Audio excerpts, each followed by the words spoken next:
The story begins with the protagonist wondering if this is where he's going to die. Apparently, he was wounded by a demonic spear that can't be healed by anything except an elixir. A guy named Choi arrives, saying he could have defeated the monster alone and didn't need the protagonist's help, but in reality, he was saved by the protagonist. The good news is that Choi has an elixir. The bad news is that he won't give it to the protagonist because it's a very rare item. The protagonist simply accepts his fate, while various windows comment on his death. These are the gods called divine spirits, and they are the ones who give challenges and rewards to entertain themselves by watching humans fight. While the two share this farewell moment, a teller appears, creatures who mediate the gods' wishes to humans. He says the next challenge is about to begin, and the protagonist tells Choi to leave quickly with his pets. The women get angry, but Choi scolds them and they leave, abandoning the protagonist to die. In other words, the manhwa ends here, and so does the video. Just kidding, it's Isekai. The protagonist reincarnates into a rice ball, or whatever that is. Apparently, everyone who dies turns into this form, and this teller here says they'll be working for them from now on. Right away, they're thrown into space and told they have 1 hour to form a contract or die permanently. From space, the protagonist sees that Earth is still intact and hasn't been destroyed, so he realizes he's also gone a bit back in time. He deduces that the monsters from the portals haven't appeared yet, and that the chosen ones will be the ones to fight them. He transforms back into his former body, leaving the teller surprised. It seems to be a huge feat that normally takes rookie tellers a whole month to achieve. Meanwhile, the protagonist thinks this should be easy. 1 hour to find a contract, since anyone would want a contract with a teller. But when he returns to Earth, he finds it's not that simple. He can see above people's heads books of bronze, silver, and gold, showing the quality of their talent, and he can even read the book to see how much potential they have to evolve. He only finds silver and bronze people, and is shocked, as there's only 1 minute left. The teller mentions he had high expectations for him, but now, with 1 minute remaining, it's impossible for him to form a contract. The protagonist starts thinking until he remembers that there were once 3 people called the Miracle Trio, considered the strongest. He enters the name of the only one without a secret name, and is teleported to a dormitory, where he finds Kang Hiram calmly eating her ramen. She gets startled and says she's going to call the police,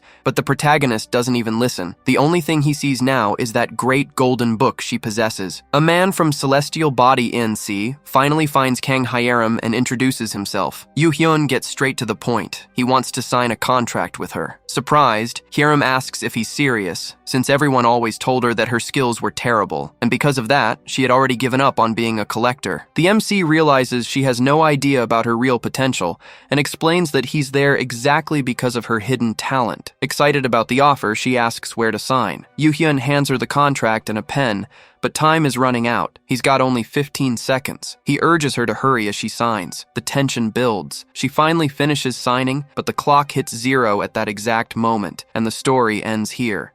Just kidding. With only 2 seconds left on his life timer, the system window confirmed. Mission complete. Yoo-hyun remembered the promise he made to himself, to live a life with no regrets. He told the girl he was excited to work with her, and she simply asked him to take good care of her. Later, he pulled out the golden book containing Hiram's past. He opened it, and what he found was shocking. She didn't have one, but 3 main character specializations, and only one was awakened. Her power level was already absurd. One of her talents was even the same as the one from Chuk Jung-hyun's story. With 3 top-tier talents, just how powerful could she become if she awakened them all? Yoo-hyun asked if she was aware of this. Hiram, however, still believed her talents were weak. She explained that during training she was told not to talk about them, but Yoo-hyun reminded her, "We have a contract now." She laughed, revealing the talent's name was Goryeo-era Swordmaster, a name she thought was a complete joke. Yoo-hyun was stunned. He confirmed she'd never told anyone else about her abilities. She just said that people never asked. Fearing he'd cancel, she said she wouldn't allow it, but he reassured her. He wasn't disappointed at all. Just then, a system notification appeared. He was now an official employee, and his first mission was to attend the opening ceremony. He told Hiram he had to leave, but he didn't know for how long. He asked what equipment she used. "A shield," she said. She explained that since she wasn't good at combat but was physically strong,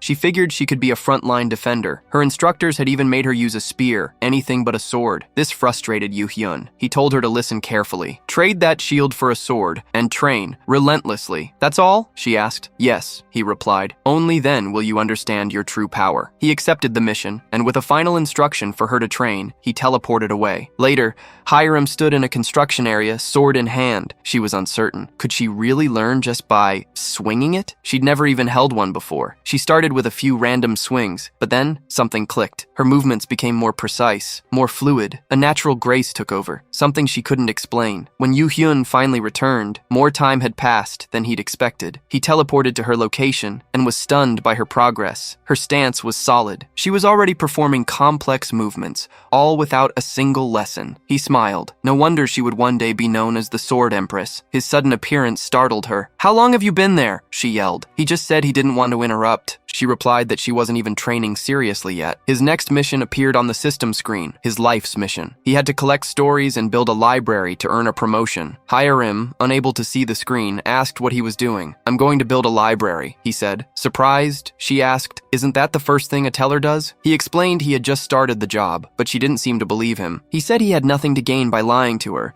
and then a text box appeared in front of him so he could choose the name of his library. Looking through a list of suggestions, he saw that they were all terrible, and he got annoyed with the trolls who made that list. Yu Hyun asked if he really had to pick one of those names just to attract the spirit's attention. One name caught his eye, and he opened it to see. Looking at the library, he saw a collector being crushed by several small monsters, while receiving countless comments telling him to give up. That story wasn't pleasing any of the divine spirits, and Yu Hyun understood the problem of making a contract with a bad collector. He decided to leave the library's name for later, but began creating his own right away. He asked Hiram if she was ready to swing her sword a bit, and she looked confused. The two of them teleported to another location where there was a portal. The girl asked what place that was, and he explained it was the entrance to the world of thoughts, a place of myths, legends, and stories. Contemplating the portal, the MC explained the teller's role, to tell stories to the higher spirits, and this was how they did it. Turning to Hiram, he said he had a question to ask. Did she know what the implications were of the stories they were about to show? She asked if it was the story of a main character, and he said it was something like that, but each story could belong to a different genre. Still, among so many stories, there was one genre that truly stood out above the rest, the heroic tales. Standing before the portal, Yu Hyun said that from now on, she would be the protagonist of heroic tales. She still doubted that, but he said he would help her. The scene shifted, and they were now on a kobold mountain. The MC asked if she knew anything about them, and she said she knew a little. Opening the system window, the protagonist then opened his library. Immediately, some higher spirits began entering it,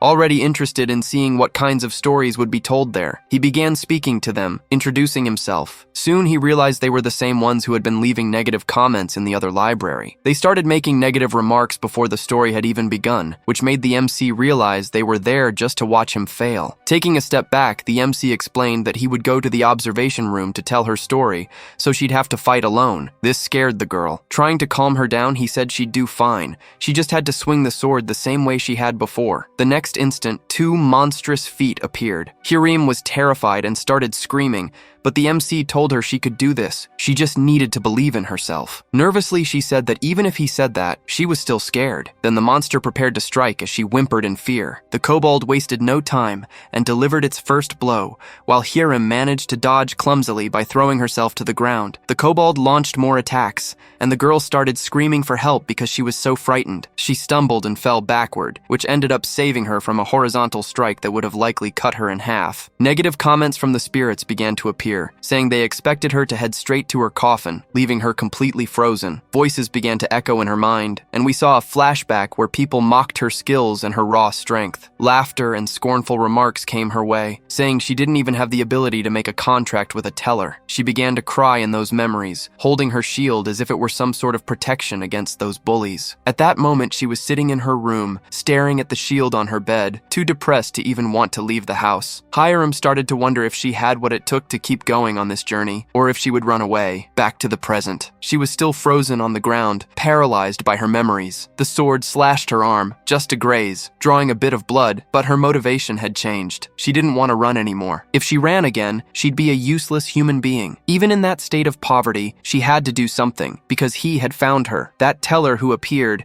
saying he wanted to make a contract with her. If she ran away, she wouldn't be able to face Mr. Yu Hyun. Gripping her sword tightly, she realized that no matter what happened to her she would never again be as cowardly as she had just been. Watching that scene nervously, the MC shouted her name. He yelled at her to dodge the kobold's strike, as she seemed to be standing still, looking down, just waiting to be sliced to pieces. But the next moment, looking up, we see her eye shine. And we all know when the eye glows, things are about to get serious. Raising her sword above her head, she managed to parry the kobold's attack with incredible strength. The sword didn't even tilt from horizontal. Looking up, blood in her eyes, hatred fueling her strength, she struck with an incredible blow, defeating it instantly. The divine spirits were completely stunned by everything that had just happened. Not even the MC could believe what he had witnessed. On her knees after finishing the battle, Hiram was only thinking that she would never run away again. She would never be afraid again. Yu-hyun was satisfied. This was the real Kang Hiram. That was the proper way to wield a sword. A yellow light emerged from the kobold's body. It slowly made its way to the girl's chest plate, and a system message informed her that she had earned 7 points. Shocked, she finally realized what she had just done. While timidly celebrating, the protagonist appeared on her system window and congratulated her on her achievement. The problem was that her fight wasn't over. New enemies were appearing to avenge their fallen comrade. As the battle continued, he explained to her that this world was full of things that could bring her joy, so she shouldn't stop here. It would be much better if she became more ambitious and desired more. Meanwhile, various donations began pouring in for her. Could she really be like that? Hiram responded yes. She was now much more confident in her ability, and even I'm excited to see what happens to her now. The kobolds charged in as a group, but the girl wasn't intimidated. She drew her sword again, ready to take them down. Impressed, the MC checked the viewer data on his library featuring Hiram's stories. It already had more than 15 views in under an hour. Actually, I was mistaken. The one viewing this was another teller, who was impressed by Yu-hyun's results. His name was Taodan. He was impressed, and at the same time, in disbelief. That shouldn't be possible, even if Yu-hyun had gotten help from a department. Thinking Yu-hyun must be using some kind of dirty trick, Taodan decided to go analyze this case and see what was really happening. Opening the collector's viewer window, he was simply speechless. Stammering, he began to ask himself who that woman was. She wasn't wearing any protective gear, and her sword was extremely ordinary. After seeing all types of collectors, this was the first time he had ever seen one so unusual. She was getting stronger by the minute. The kobolds, realizing they couldn't handle Hiram, began crying and fleeing, and the MC realized she had gotten much stronger very quickly. Convinced, he began asking the divine spirits what they thought of Hiram, but told them that this still wasn't everything she could do. She could still do far more than just this. The donations didn't stop. She was receiving thousands of points. Hiram called out to him, and he asked what she wanted. She asked what that was. She was standing in front of something red, like a fence, and he informed her that it was no longer the cultivation area. That was something collectors had agreed to create so they could gather points more consistently. She said she understood, but already tightened her grip on the sword. The senior teller watching the scene was impressed to see she had already reached the border on her very first cultivation attempt. Yu-hyun asked if she was disappointed with something. She replied yes. Now that everything was over, she felt a little frustrated. The protagonist made it clear that it wasn't over. Now that they'd made it this far, they could go all the way. Under his guidance, she would cross the border and clear that entire mind domain, because they could be permanently erased once cleansed. Clearing a domain like that makes another one appear elsewhere. Few have the courage to finish these mind domains due to a lack of skills. That was precisely why they had created the border and avoided cleaning up those domains of the mind. Hiram asked if it was really okay, and he said she could blame him if anything went wrong. Besides, she didn't exactly look like someone who wanted to stop there. Excited, she asked if it was that obvious, and he confirmed it. The divine spirits agreed as well, because they were loving what they were seeing, and she decided that she would clear the entire domain, just as he instructed. While the MC was causing a commotion to rally support for Hiram, the lizard-faced teller was in disbelief over what she was about to do. Hiram readied her strike, but he didn't believe she had the power to destroy the edge. A protagonist should never give up on their goals. Hiram made just one leap. As she charged forward with everything she had,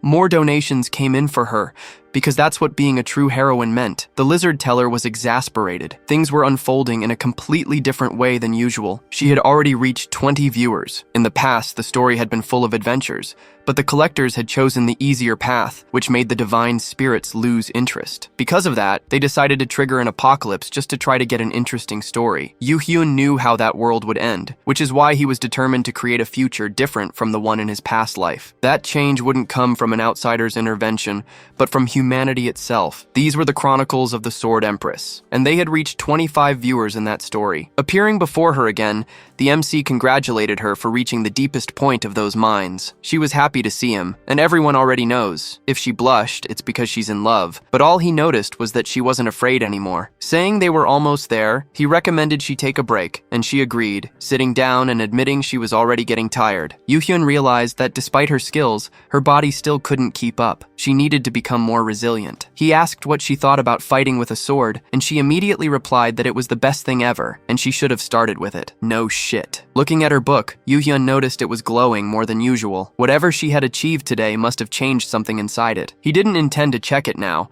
so he said the kobolds from earlier would be waiting for her in a group at the end of this mental domain. They most likely had a leader, since their movements were so well coordinated. Her face didn't look nervous, and the MC asked what she planned to do. If she wanted, they could stop right there. She gave a light laugh and asked if he was joking, but he wasn't. Standing up, she said she would finish it all because that was her ninja way. There was no way he'd play dumb after everything that had happened. He said he wouldn't since he takes responsibility for his words, and asked if they could go now, to which she replied yes. Yoo-hyun was smiling slightly because he could see that now she was much more confident and he wouldn't need to hold her back or anything like that. The warning was clear. This would be dangerous, so she needed to have a clear goal in mind. He asked if she knew how to clear domains, and she said yes. This one would be simple. The clearing condition was a raid, and the best way was to defeat everyone, but she'd need to focus on the leader first. There were several ways to clear a mind domain, but in this one, she just had to defeat a specific monster, and that made her really excited. The girl was already heading toward the boss and even singing, but the MC asked her to wait. She needed to change weapons first. She asked why, but when she looked at her sword, it was completely damaged. Any impact would shatter it completely. The girl started crying and sobbing, desperate, and the MC said it had held up pretty well for a starter sword. Trying to calm her down,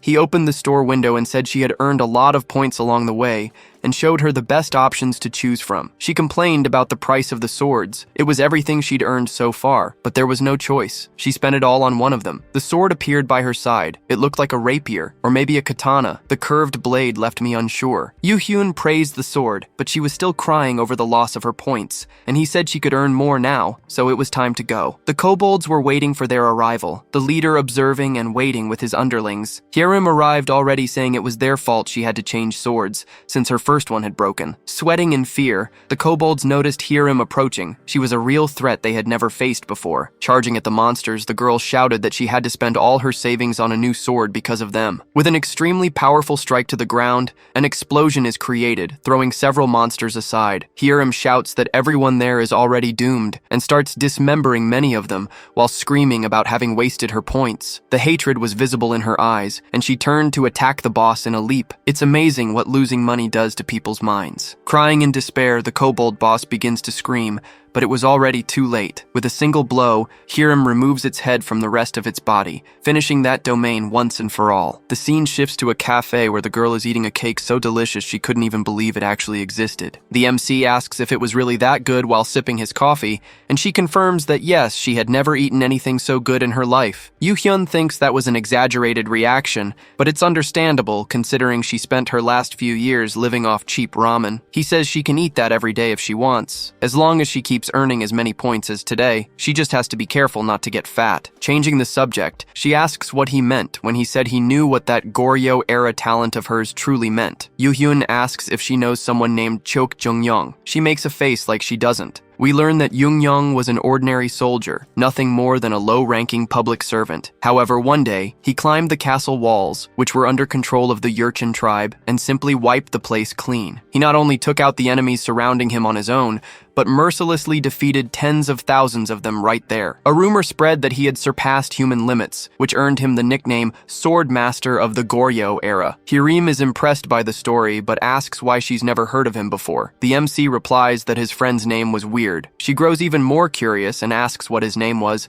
but the MC refuses to answer. Is it Voldemort or something? She insists he tell her. Yoo-hyun gets flustered and asks her to stop because he's starting to feel uncomfortable and will report her for harassment. If she wants to know about him, she should look it up herself. She opens her phone to search, incredulous that the name could be that bad. But when she sees the name, she actually blushes hard, deeply embarrassed. I saw in the comments that it was the Korean version of King Size D. Furious, she throws the phone at the protagonist's head head, calling him a pervert and saying she would be the one filing a harassment complaint. The MC says that even if he was erased from history because of his name, it didn't diminish his worth as a warrior or his strength. Excited, Hiram asks if that meant her ability was considered special. This somewhat childish attitude makes the MC wonder when she'll finally become the true sword empress, like she used to be in her past life. Grabbing her by the arm, he says they don't have time for small talk.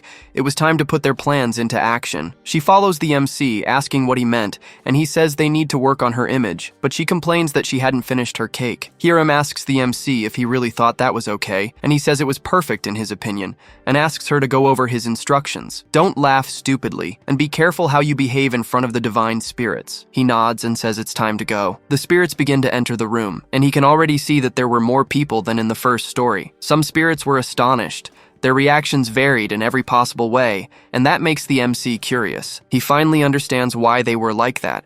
They had never seen King Hiram properly dressed before, and she looked stunning. The MC thinks, if you ran a poll asking what's the most important trait in a character, most would say strength. However, if you ask what the second most important trait is, the answers would vary more. But in his opinion, it was appearance. He knew she could gain a lot more attention by being beautiful, and he was right. Before heading to the next domain, she had something to learn. He hands her something and says it's the story he bought earlier, and asks if it was her first time seeing it, and she says yes. Despite her excellent talents, she still needed to learn how to prepare for each mission, and that would help her. The girl thanked him for it. She began absorbing the stories, and Yoo-hyun asked her how she was feeling. The girl said she felt rejuvenated, to which he replied that was great. Most collectors felt sick after absorbing too many of them. Hiram was about to ask what kind of points he had used to get those stories when the MC interrupted her and said it was time to go put on their show. Entering the new domain, she asked what kind of place that was. It looked like a maze, but once again she was interrupted by Yoo-hyun. Understanding the situation, she began acting seriously, describing the area as desolate and empty, and the MC explained it was the labyrinth of Crete. There had been several attempts to clear that place for good, but without success, and that was her mission this time. Hiram asked why no one had managed to do it before, and he replied that they'd never been able to figure out the completion conditions for that place. Walking through the corridors, she began to see several bodies of people who had passed through before, but got lost inside the maze. The girl grew exasperated, but the MC asked her to stay quiet. He explained those bodies belonged to people who had entered recently. More than 100 people were already watching her story. Even tellers were observing it. He was gaining a lot of engagement. The MC understood that the tellers were trying to steal ideas from the newbie, but he didn't care. His goal was to make loyal fans for the two of them. Yoo-hyun grabbed a spool of string and handed it to Hiram. She asked why she needed to use that thread there. Mazes are tricky, and that one in particular was worse. In the myth, Theseus used a string to avoid getting lost, so she should do the same. As his final words, he wished her luck before teleporting to the story's viewing area. The system appeared to her, and he explained that she just needed to move forward without looking back, as if it were no more than a basic task. She accepted the challenge and began unraveling the string, while several donations were already coming in, all from someone named XXX. Hiram walked down the corridors among the many bodies, unraveling the string and leaving a trail so she wouldn't get completely lost. Yoo-hyun noticed that even her mental resilience was higher than average. She wasn't panicking even in the face of that complicated situation. Turning a corner, she began observing the area more carefully, but without losing her composure. She finally managed to find what looked like the center of the labyrinth. Could the boss of this place really be the Minotaur from the Greek myth? A light started glowing from that portal, and Yoo-hyun asked her to wait a moment. Unfortunately, it was already too late. A Minotaur at least 5 meters tall was already standing before the girl, snorting and ready to attack. The monster let out a deafening roar. Its hand was already coming down straight at Hiram, ready to crush her, but still, she didn't seem nervous. Watching everything through the system screen, he saw the monster land a massive blow on the ground. The only question was whether Hiram had also been hit. There was too much dust in the area to know if she was hurt, but while the Minotaur stared at the girl, he realized something too late. Her sword had already slashed his chest, and she was now behind him in an attacking stance. Without mercy, the girl began slicing the monster, saying that tonight's dinner would be cowhead soup. What a humiliation for the Minotaur. The divine spirits asked what the hell cowhead soup was,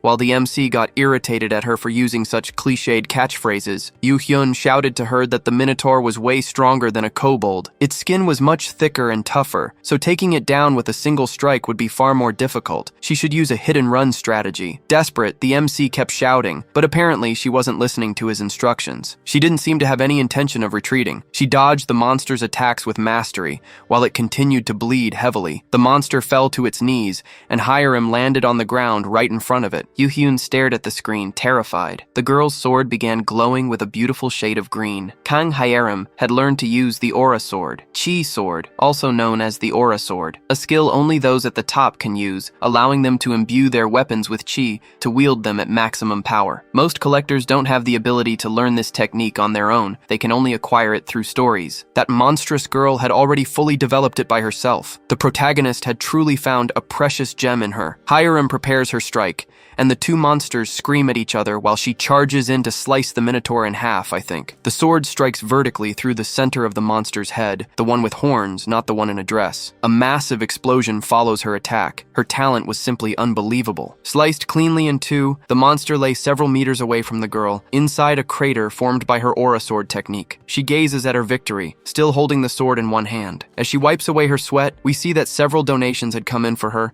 mostly from that XXX guy. He must be a big fan of hers. Yoo-hyun was shocked. He didn't have to do anything besides watch the massacre. Their subscribers had doubled and were growing fast. Hiram gets the MC's attention, saying something felt off. He asks what happened. She says she defeated the monster, but the domain hadn't been cleared. Even the divine spirits were wondering why it wasn't over yet. Teleporting beside her, the MC explains that the domain really hadn't ended. She's startled by this answer. Speaking to both the spirits and her, he explains why this labyrinth was never completed, even after the boss had been defeated. This labyrinth doesn't end just because you defeated the Minotaur. He remembers that even in his past life, many people had beaten it. Still, none of them had ever succeeded in finishing the labyrinth, and that's why no one could figure out its rules. One day, a digger managed to clear the labyrinth, and because of him, the MC knew how to complete it. The condition was to get out of it. Hiram says she could use the thread to go back, but that was the entrance, not the exit. The MC explains this, and she asks where the exit is. Looking upward, the MC says it's up there. Hiram asks if he's talking about the ceiling of the labyrinth, and he replies with another question. Does she know the legend of Daedalus? She says yes. He was a brilliant inventor who created the labyrinthine structure,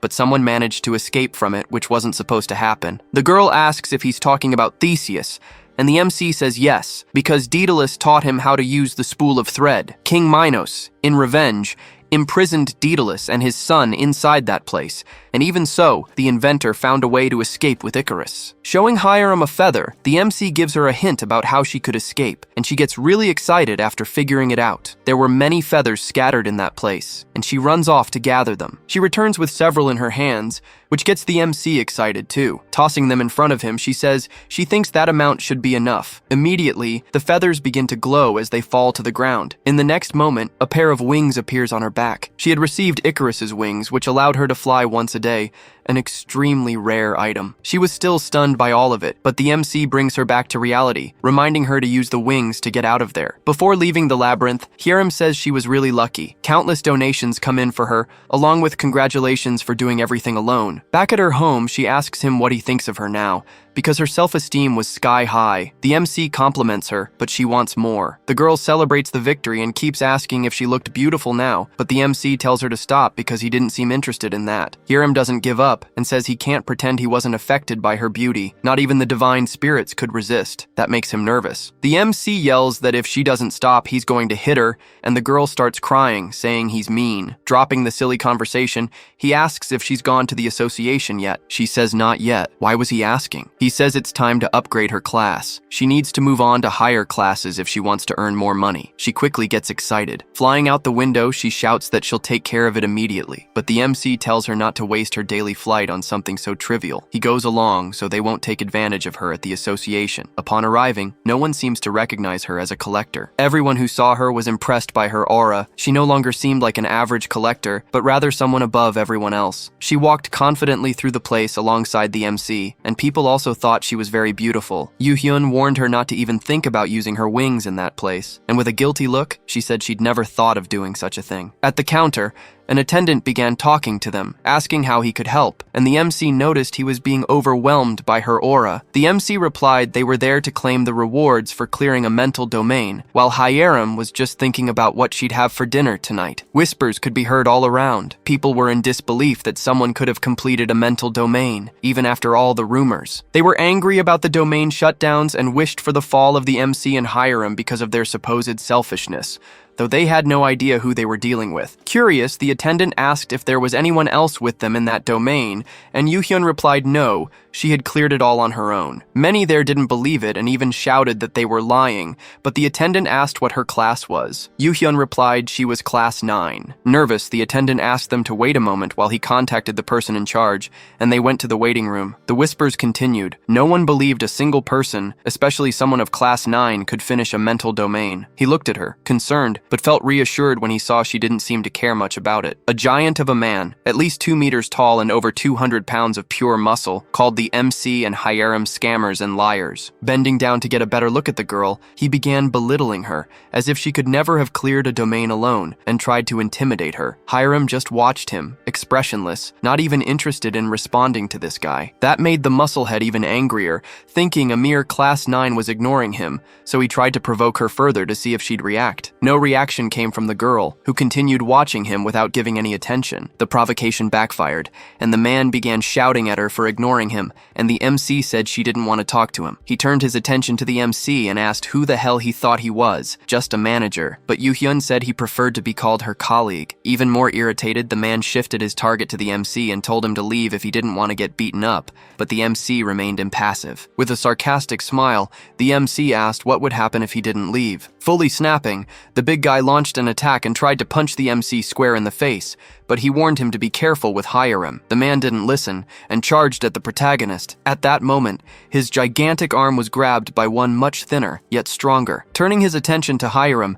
the man asked, "What now?" She'd better let go of his arm or there would be consequences. Little did he know the consequences would be for himself. Everyone looked on in shock as Hiram slammed him to the ground so hard it broke everything. He was unconscious, and the girl just stood there, watching, a scene strikingly similar to the Minotaur one if you paid close attention. Yoo-hyun said he had warned him and crossed his legs, unconcerned with the whole scene. He had told the guy to be careful, and now we saw that Hiram had finally lost her patience. It's interesting to see how she has two sides in the story. I was wrong, folks. He hadn't passed out, but apparently he didn't have the strength to get up, nor did he understand what had just happened. Looking at her, he was in disbelief that he had been so easily defeated by a woman. What a sexist fool. Hiram, you can finish him off. He tried to get up quickly and charged at her, but she didn't lose her posture and just observed. In the next moment, the onlookers were even more terrified when she threw him down again and finished him off with an arm lock. Everyone there was shocked that a Class 7 collector had been so easily defeated by someone of Class 9. The man hadn't given up. He was still conscious, and if he was awake, he could still take a beating. He was furious after being beaten twice. Watching the MC, he finally realized that was the goal of that damned manager all along. Getting up and releasing pressure across the entire room with his aura,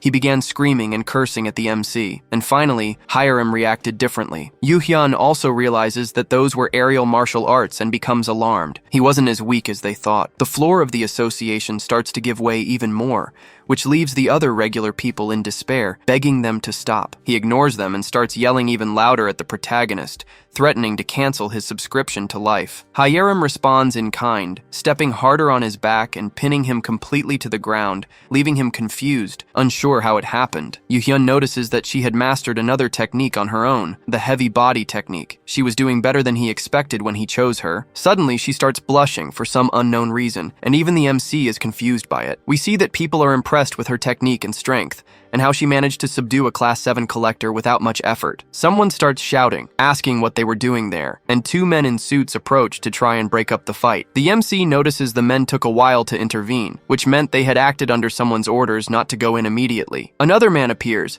asking if they really looked that ridiculous to the two of them to be causing such a commotion. He seemed to be the one in charge. Yoo-hyun asks if he's the one in charge of that place, and the man confirms, then asks who he is, and he says he's Hiram's colleague. She was involved in the incident, but they weren't the ones who started the commotion. At most, it was a clash of opinions. The other person unilaterally began to act, and so the girl had no choice but to apprehend him. She acted in self-defense. The man didn't seem fully convinced, but the MC explains that she didn't have a single scratch and acted solely to protect herself and others around. Yoo-hyun adds that he should be grateful for the immediate elimination of the threat, which makes the big boss agree with him. The people there themselves agree that it was the other guy who started the fight, which makes the man smile and apologize for the misunderstanding. Getting to the point that really matters, the MC asks when the person responsible for the domain clearing rewards will arrive. The person the MC was looking for is the old man who explains they're having trouble processing the payment and asks to speak with them privately. Calling for Hiram,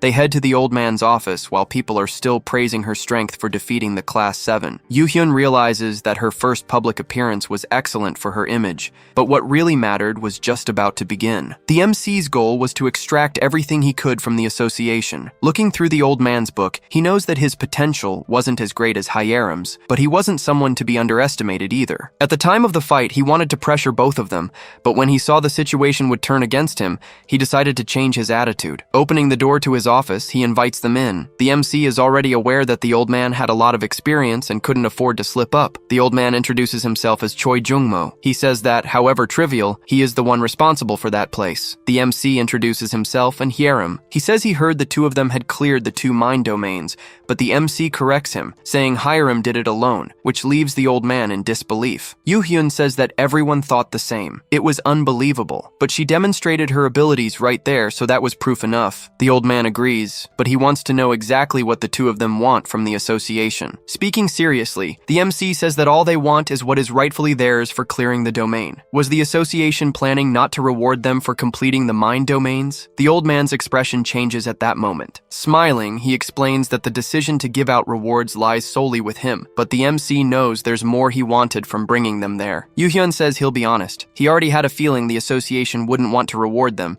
but the old man just says he wants to know how. The MC then tells him to stop being evasive and asks if they really have no intention of giving them the proper reward for clearing the domain. That leaves the old man disarmed, as the MC starts pressuring him to be direct and straightforward with his answers. The truth is that the government prefers to leave the domains intact and not have new ones appearing randomly elsewhere, and everyone had agreed to that. Smiling, the old man admitted they were hitting them where it really hurt, because neither the government nor the collectors wanted more work for themselves. To be clear, Choi Jungmo said they had thrown water on a situation that was implicitly accepted, and asked if they were aware of that. Yoo-hyun explained that domains exist to tell stories to the divine spirits and please them, but humanity was breaking that rule. The old man disagreed. For them, what humanity was doing made sense, since a new domain required money and people to analyze it. It was a risk for everyone, both economically and in terms of lives lost inside the domains, so their stance was a matter of prevention. Yoo-hyun said their excuses almost sounded convincing, and the old man shouted that they were doing it to prevent unnecessary deaths. He asked if the two of them would take responsibility for the lives lost, but the MC said they were collectors. They weren't supposed to take on those responsibilities. Whether people lived or not depended on their skills and their fates. Filled with anger, the old man told him to be careful with his words. The MC repeated that he wouldn't take responsibility, but the old man yelled that lives were at stake. He shouldn't be so irresponsible about it. Yoo-hyun remembered his past life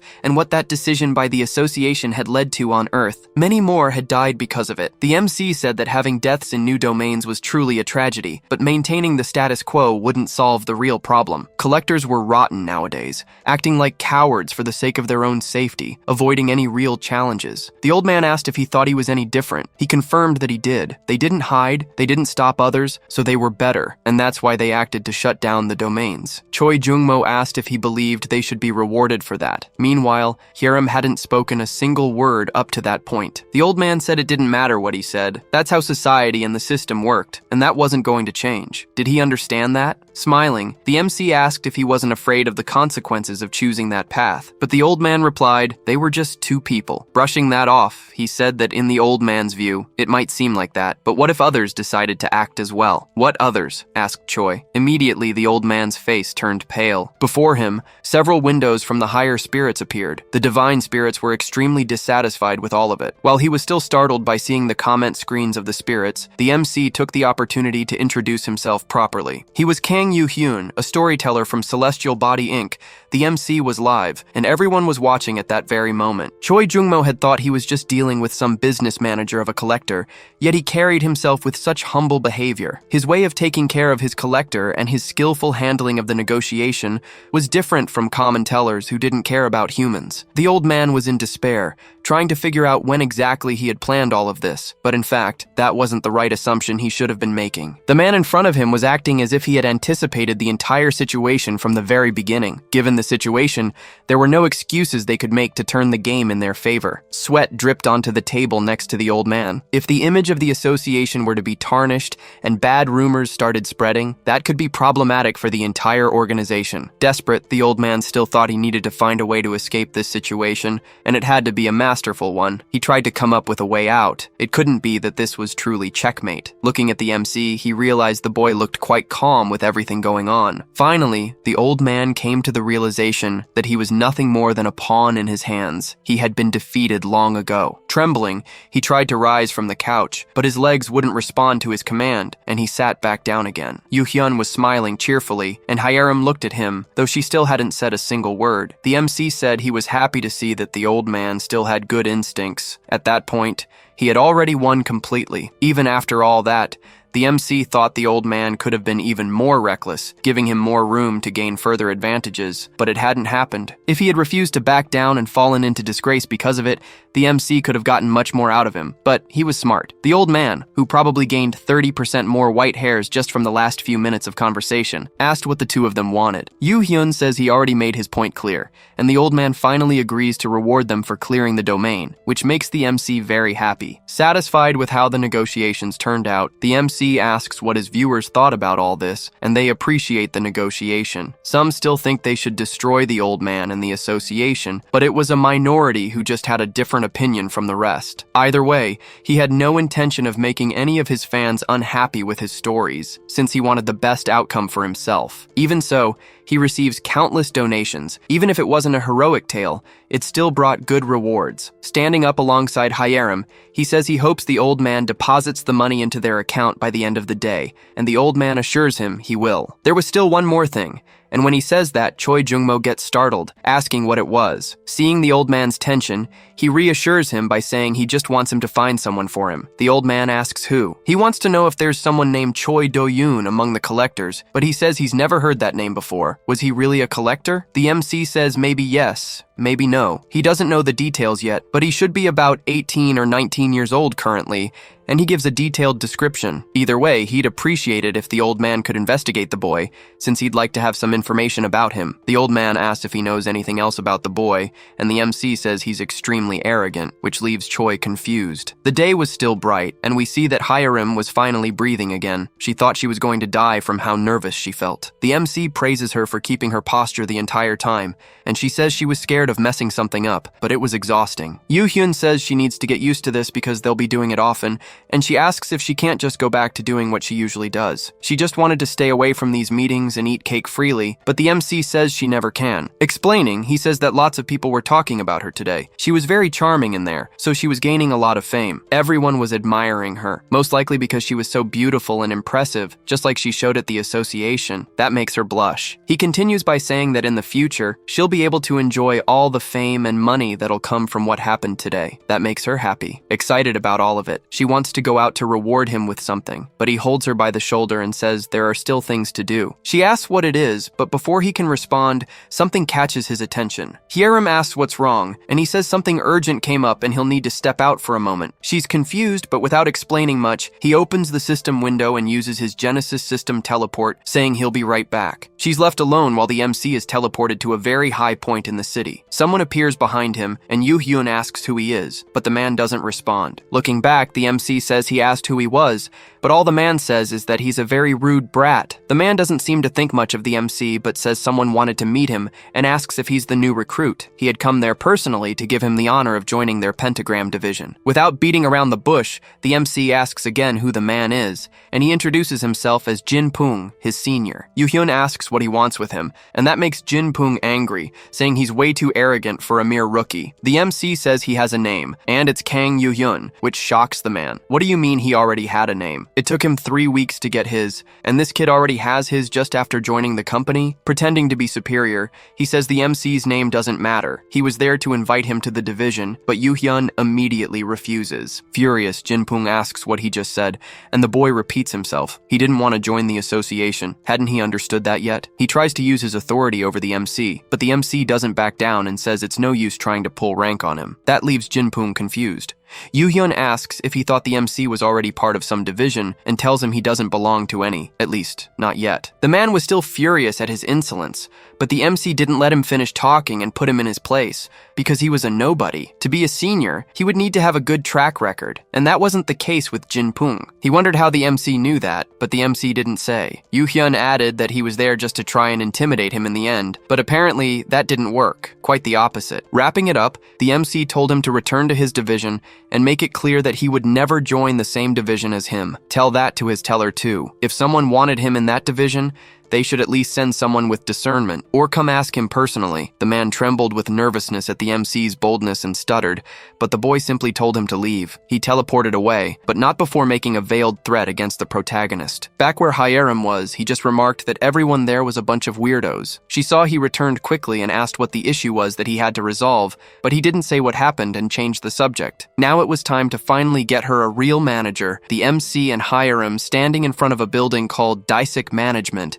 but it still wasn't the place Yu-hyun was looking for. From what he remembered, it was supposed to be somewhere nearby, so he looked to the side. He finally found the place he wanted. Hyerim looked startled. That place didn't seem very well taken care of. Was he really sure that was the right place? The MC said yes. Knocking on the door, he asked if anyone was there, and heard someone shouting to wait a second. After a moment, the door opened and a leg in tights appeared. It was a woman who looked at them and asked what they were doing there. The girl caught the MC's attention, but he didn't respond. It was already too late. No matter what he did, he wouldn't be able to fix the broken ties between them. Memories from his past started to return uncontrollably. Him running toward a desolate place. His terrified gaze as a voice spoke to him. The voice said he should stay away from someone like her, someone who had lost her humanity, and that woman was being held by the neck. Dried blood flowed from her mouth as the voice concluded by saying it was sure it could make him an excellent offer. Another distant voice appeared, until the woman shouted hello, and the MC finally snapped back to reality. He apologized, but thought that her hair was different, yet she was still the same person he had known in his past life. The woman introduced herself as Baek Soo-hyun, manager of Baekhwa Management. Cheerfully, she asked if the two of them were there to join her company. Yu-hyun said yes, but only Hyerim would be joining her company. Soo-hyun looked at Hyerim and thought she was really cool and beautiful, excited to know that a collector like her wanted to be part of her business. The MC told her there was no need to pretend there,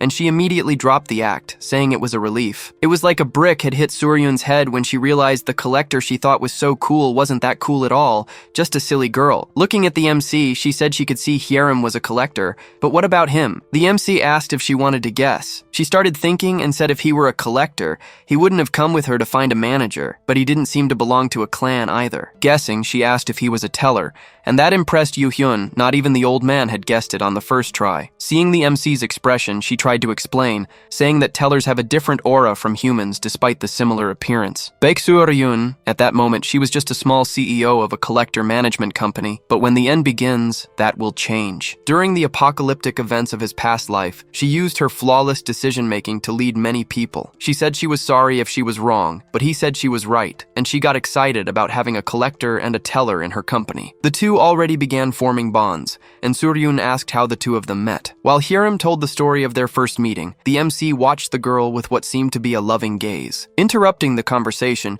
he asks if they can see the contract, and she gets even more excited about it, and the MC says he wants to discuss the conditions. Hyerim congratulates Suryun, but the MC says the contract is between the two of them. After a few moments, it was already signed. Hyerim asks the other girl what a manager usually does, and the MC notices that they're already forming a bond of friendship. She explains that the first thing is to provide support for the collectors, so they can focus on their work, organizing their schedules and tasks. The collector says that's quite a lot to do and asks if she has many employees to handle it all, but she says she does everything alone. Frustrated, she says she should also be driving for the collector, but she didn't have enough money to buy a car after setting up the office, though she does have a license. Suryun says she also has a license to operate a backhoe and knows how to weld. Hyerim asks why. She explains that it was her plan B in case she gave up on this job, but adds that she'll do her best, and the MC agrees. Standing up, he says Hyerim doesn't need her just yet because she still has to make a name for herself, but she asks if she can help with anything. He was confident that they'd need her soon enough, so he let her enjoy this break for now, since there wouldn't be time later. As they start to leave, the MC says they'll be in touch when the time is right, and she agrees, wishing them good luck. Before finally leaving, the MC hesitates for a moment, but asks her if she has a dream, which leaves her a little confused. In his past life, he asked her what she would do when that tribulation ended, but she says she didn't even have a good life before. But if she were to consider something like that, she answers that all she'd really want is to make a lot of money. The MC says he understands and realizes that this truly was the Baek Suhyun he had known during the apocalypse. That answer made the MC understand why she and Hyerim got along so quickly. The two of them thought almost the same way. Hyerim notices it too, and comments that it's like they've known each other far longer than just today, and she laughs at how strange it is. In his past life, Yoo-hyun remembers that the two of them had indeed met before, so it wasn't that strange after all. Meanwhile, in another office filled with papers scattered on the floor, we see someone shouting and calling someone a bastard. It was that supposed senior who was still furious with the MC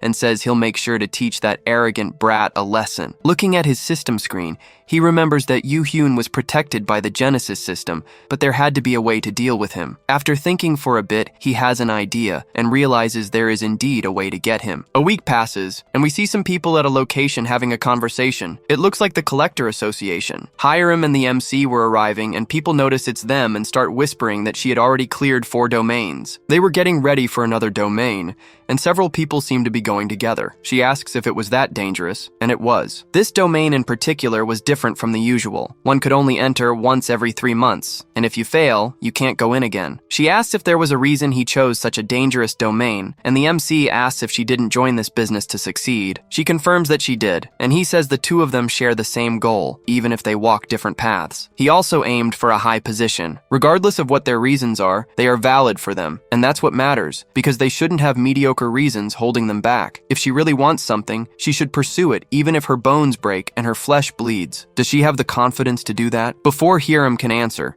someone yells that the domain is opening, and the portal begins to shine brightly. The MC says he doesn't want her answer now, but someday she'll need to have it, both for him and for herself. On the other side of the portal, we see the collectors on top of a wall, watching an army on horseback charging forward. This domain was a large-scale war, and Hyerim wonders if they'll have to fight too. She actually finds it fun, while the MC observes her through the system window. Someone from one of the armies shouts to stop them with everything they have, while the soldiers yell to charge. This was the Ottoman War. The only question is which one, since that empire fought at least 5 wars against different countries. The defending side shouts that they can't afford to lose, or the enemies will breach their walls. Several soldiers were engaged in battle, and the massacre was inevitable. The MC's mind flashes back once again to his past, making him remember people running in desperation, terrified of being eliminated. In his past, all he could do was watch what was happening, unable to take any action. He closed his eyes, trying to return to the present and not let himself get lost in those thoughts. Focused once again, he thought he wouldn't let that happen again. This was a promise to himself. We go back 1 week in time, to the headquarters of Celestial Body Inc. The teller who had hired him was explaining how the ceremony would work for all the new tellers. Most of them were still little white orbs, but they were confused because the ceremony would take place in unison with the divine spirits. The MC in human form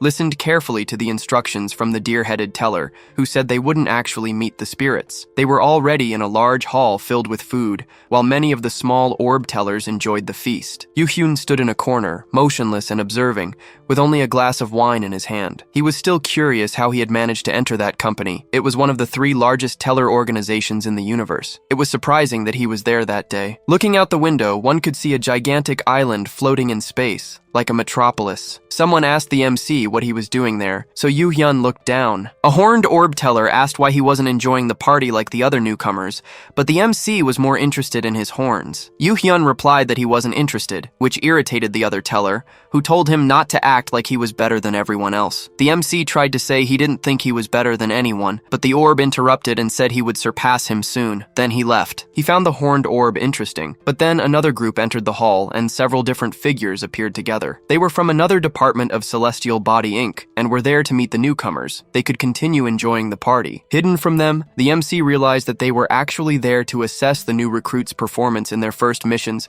and attempt to recruit them. Their goal was clear: take the best among the newcomers and bring them into their departments. That place had turned into a battlefield of recruiters. Thinking how troublesome it would be to get caught in the middle of that mess, the MC planned to leave. Unfortunately, he was spotted by one of his seniors as the newcomer who had transformed the moment he reincarnated. Several recruiters gathered around him, trying to recruit him into their departments, and this made the MC very nervous. He said he appreciated all the attention, but was thinking about how he could escape from there. In his field of vision, a different person appeared, someone who didn't seem interested in him, and that gave him an idea. He moved away from the recruiters and started talking to that black and green figure, saying he should have warned him he'd be there. The man looked confused, but the MC continued his little act, hoping he'd understand and play along. The man quickly seemed to grasp what the MC was trying to do and joined in, which made Yu Hyun very happy. He began leading the man out of the room, saying they could talk elsewhere, and the recruiters assumed he'd already been recruited. They didn't seem to recognize the man, but that didn't matter. Outside, the MC thanked him for helping him escape. The dark teller didn't show any reaction or say anything, which made the MC wonder if he really intended to stay silent. Something strange. Deciding not to wait for an answer, the MC turned his back and said he had to go. He must be busy with other things too. Before Yu Hyun could disappear, the man said that had been very amusing. The MC immediately stopped walking. The man said he had made sure no one could detect him. So how had the MC managed to see through his disguise? Nervous, the MC asked what he meant by that. Looking back, we saw that the man's aura was completely different and quite terrifying, with a giant green snake behind him. That was very bad. The protagonist realized that man was extremely dangerous. Without showing fear, the MC asked what he wanted, but the man said he was just curious. He didn't intend to harm the MC, not yet. He asks if Yu Hyun is going to answer his question. How was he able to see the man? The boy says he didn't actually see him. He only saw a book floating among all the tellers. By noticing a dark book flying in the air and focusing on it, the MC became able to see the man who owned the book. Yu Hyun explains that this was his ability, while a black smoke hovered very close to him, as if it might suffocate him right there. The man grows curious, and the MC explains that he has a good eye and can see things others cannot, and that applied to him as well. He was a bit unsure at first, but when he looked around and realized no one else had noticed the man, he says he couldn't deny it. Yu Hyun says it's the truth. He was different from the other tellers. The man laughs and says he had definitely noticed that. In any case, the MC apologizes for speaking to him so suddenly, and the man asks if that's really all. Clapping his hands and smiling in a creepy way, he says it was fate that they met and proposes a bet to the MC. He asks what kind of bet, and the man says it's simple. He just has to guess who he is, and if he's right, he'll be rewarded for it. The MC asks what happens if he gets it wrong. The man says he'll have to take responsibility for interrupting his entertainment. Grabbing the book from above the man's head, he accepts the bet, even knowing the man was confident he would guess wrong. The MC tries to open the book, but he doesn't have the strength to do so, which makes him very nervous. That meant the man was so powerful that not even he could read his book. He couldn't act beyond his level, but he remembers what the teller said at the start, that the divine spirits would also be there. Knowing the divine spirits were present, but not in the same room as the tellers, he assumes the man must be one of the 5 great divine forces: the Sky of Eden, Eisensoidner of Asgard, Ogdoad of Hermopolis, and the Olympian Pantheon. And beyond them, there was still Pandemonium, where the highest-ranked stories resided. Judging by his sinister energy, the strange design of the book, and the cover featuring a 3-headed serpent, there was no doubt. The MC then says he is the serpent that corrupts, the red dragon that burns, the one who was closest to the light and fell into darkness. The man standing before him was the first-generation divine spirit of Pandemonium, Satan. He then lets out a dry laugh. Excited, he says the MC guessed correctly who he was. He didn't expect the boy to figure it out and begins clapping in applause. Yu Hyun asks if he's going to be spared now. Satan says that was partially a joke, to be honest, but but the MC had surprised him. It would make more sense to punish himself than punish the MC. The boy doesn't believe that. He thinks that monster would have punished him in some way if he had lost. He was a man of his word. Satan then says that in any case, he lost and must fulfill his promise. He thinks for a moment and gets an idea. He knew the MC would soon create his library, and the MC confirms that he would. Then he makes the following proposal. He will be the sponsor of his library, and asks what the MC thinks of that. Yu-hyun begins to weigh the possibility. Getting a sponsorship from such a powerful spirit was a once-in-a-lifetime opportunity. Satan then extends his hand to shake the protagonists, who understands that this would never happen again. If he takes that hand, there would be no turning back. But he already seemed to have decided what he would do and extends his hand to shake his. He was still nervous. Would it really be okay to form this partnership? In the next instant, he makes his decision and, apologizing, says he'll have to decline the offer. The divine spirit doesn't seem pleased, but simply asks why he wants to reject his offer. Yu-hyun says that his sponsorship would help the library, but it would also make him lose his freedom, and he was afraid of angering the Eden crowd. Satan then says he understands his concern, but asks if it still wouldn't be a benefit for him. The MC says that it's not enough for him, and that answer sparks Satan's curiosity. He says that the spirits of pandemonium are incredible, especially him. He was one of the 7 executives, and that makes the MC want to work with them. But there was something else. The moment he made a partnership with him, the MC would only be able to tell stories from pandemonium, and the authority over his library would belong to Satan. Yu-hyun believed in the infinite possibilities of the stories he could showcase in his library. The path he should follow was a different one. That was the reason behind the protagonist wanting to refuse Satan's offer. He wanted to follow his own path. Yu-hyun said he hoped he could understand, but Satan let out a scornful sigh, cutting off the MC mid-sentence. In the next moment, the divine spirit began laughing loudly, finding it amazing that he had ambitions greater than those of pandemonium itself. The boy grew nervous, trying to say it wasn't like that at all, but Satan told him not to worry. He was praising him because he was right. The moment he accepted Satan's sponsorship, the MC's library would belong to pandemonium, which would force him to give up on his own potential. Satan was impressed that he was refusing the easy path, which seemed foolish, but it was a kind of foolishness that caught his attention. He said he would end the conversation there. He wasn't ambitious enough to force anyone into anything. The MC asked if that meant he had given up. Satan replied that he wasn't sure. In fact, it seemed like it had made him even more greedy to force him to stay. The MC grew nervous at that answer. In the next instant, it was as if the boy were just a small toy in Satan's hands, while he made his offer once again. Yu-hyun replied that he wanted the donations from the divine spirits, but not through such a deal. Satan said he was arrogant, but he wouldn't punish him for that. As he left, he said it wouldn't be right to let the boy walk away empty-handed after winning the bet. Since he had come out victorious, he would be receiving a gift from him soon. He was really happy to have met the protagonist that day. Before disappearing completely, his last words were that he would be visiting the MC's library in the near future. Yu-hyun was still shocked by everything that had just happened, and he looked at his system window wondering how much time had passed. He still had to escape from the other tellers, so he left and found a library inside the company, something he said he never expected to find. It seemed like a quiet place. No one was looking for him, so he decided to kill some time reading a book. Someone approached and said it was strange to see a guest show up there. The MC turned to the side to see who was speaking. A very bright light began to shine, leaving the MC even more confused by everything. Looking closely, he noticed a golden book above a man, very bright and beautiful. It was also a very large book, and he wondered how valuable the stories written inside that book must be. The old man asked who he was. Most people didn't usually come in there. Yu-hyun replied that he was a new worker, and that impressed the old man. He laughed and said he had been rude. His appearance was so complete he hadn't imagined he was a newbie, and then recognized who the MC was. The boy asked what the old man was doing there, and he replied that he was the manager of that place. Yu-hyun asked if he worked there, but the old man said no one managed that place anymore, but he had volunteered for the task. Impressed, the MC wondered why someone with such an incredible book was retired. He definitely had an impressive past. The old man asked if it was all right for him to be there even in the middle of the initiation ceremony,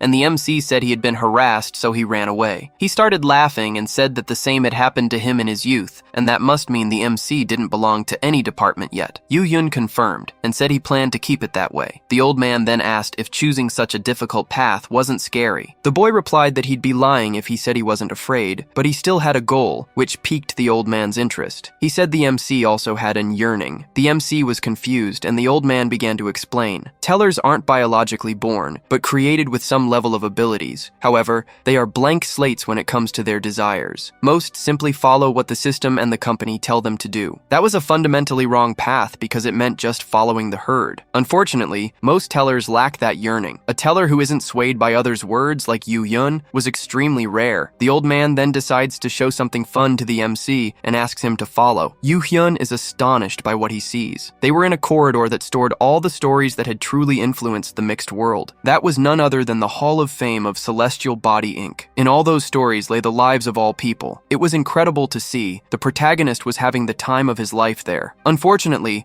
the corridor didn't seem that long, because the next moment the old man says they've already reached the end, and the MC is confused. The old man says that 30 years ago, life had been completely cut off. He had brought Yu Hyun there so he would remember that place, as it was tucked away in a closet. Such brilliant stories being forgotten. If he ever disappeared from this world, he'd be very sad to know that no one else would ever get to know that place, and that's why the MC was there with him. He had been the only teller who wanted to visit that place, even if it was old and worn down. The MC admired everything he could. The other tellers are only concerned with earning points and telling the same stories. Those there belong to a different generation. Still, he believed the day would come when stories with that level of brilliance and captivation would be truly necessary for the world. Yu Hyun simply thinks that if Do-yoon had lived and completed that challenge, maybe he would be in that Hall of Fame too. He wanted to be someone like that. The MC calls the old man and thanks him for giving him such an incredible experience. The ceremony would end in 10 seconds. Before being teleported back to the world, he still asks the old man what his name is. The old man takes a moment to answer, but says if he comes to visit that place again, he'll tell him his name. Smiling, the boy nods, as the teleport takes him back to Earth, and says he'll see him again soon. The ceremony had ended. A voice shouts Hiram's name, bringing her back to the present. In that moment of war, she seemed very nervous. Yu Hyun asks if she can hear him, and she replies yes, so he tells her to stay focused. Hiram asks if that was really a war zone, and he confirms it. The siege that signaled the end of the medieval era and the beginning of the modern age and brought the Roman Empire to an end. That was the siege of Constantinople. The Roman Empire was destroyed by the Ottomans in that war, so now we understand what's happening. Hiram asks just to confirm if they're on the defending side of the war, that is, the Roman side. Yu Hyun says yes. He knew it was that place that awakened Hiram's abilities and turned her into the Empress of the Sword. This event was essential for her. Nervous, she asks if the protagonist is seeing all that, and he realizes her voice is trembling. He says yes, and she asks if they're going to be able to win. The MC says not even 500 collectors could win that. After all, it was an army of 7,000 against another of 150,000. He was also worried. Those 150,000 were only the attacking force. If you count the support troops, the numbers exceeded 300,000. Curious, Hiram then asks why so many collectors decided to participate, even with such low chances of victory. Yu Hyun explains that more than 2,000 divine spirits were watching that battle. This was a once-in-a-lifetime opportunity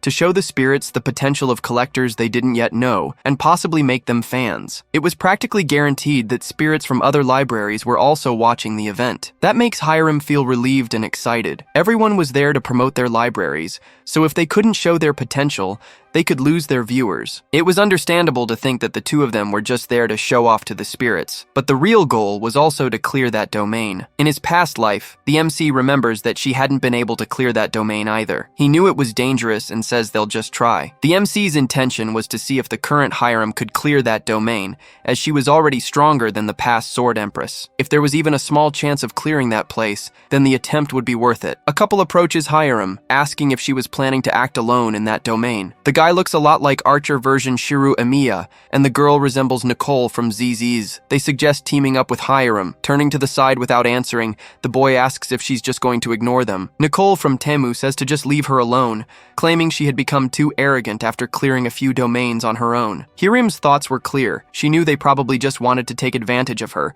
so it was better to act alone than to team up with those two. Someone shouts at the group of collectors saying, "Welcome, mercenaries," and everyone turns toward the voice. An old man in in golden armor was standing there, clearly in command of the defenses. The man introduces himself as Constantine, Emperor of Rome. He thanks everyone present for helping with the defense. While the man continues speaking, Hiram's thoughts begin to drift. Even knowing it was all an illusion, the only thing she could think about was how real he seemed. After finishing his speech, Constantine says the preparations are complete and the siege of Constantinople would finally begin. The system announces that they only have one chance to complete this domain, and they must defend the castle and win the battle. The Ottomans yell that it's finally time to end the war. The two who had tried to form a team with Hiram take the lead, saying this would be too easy, and charge forward. With a magic strike from the boy, the ground in front of them explodes, launching several Ottoman soldiers away as he enjoys the chaos. Confident, he taunts the soldiers to attack him. None of the Ottomans seemed strong enough to deal with the pair, and that only made him more arrogant. Watching the scene, the MC becomes suspicious, feeling like something was off with this domain. The boy keeps casting extremely powerful spells, while the girl takes out multiple soldiers with just a few blows. After a few minutes of battle, sweat starts dripping from the boy's face, and when he looks ahead, something terrifies him. There were still an uncountable number of soldiers left,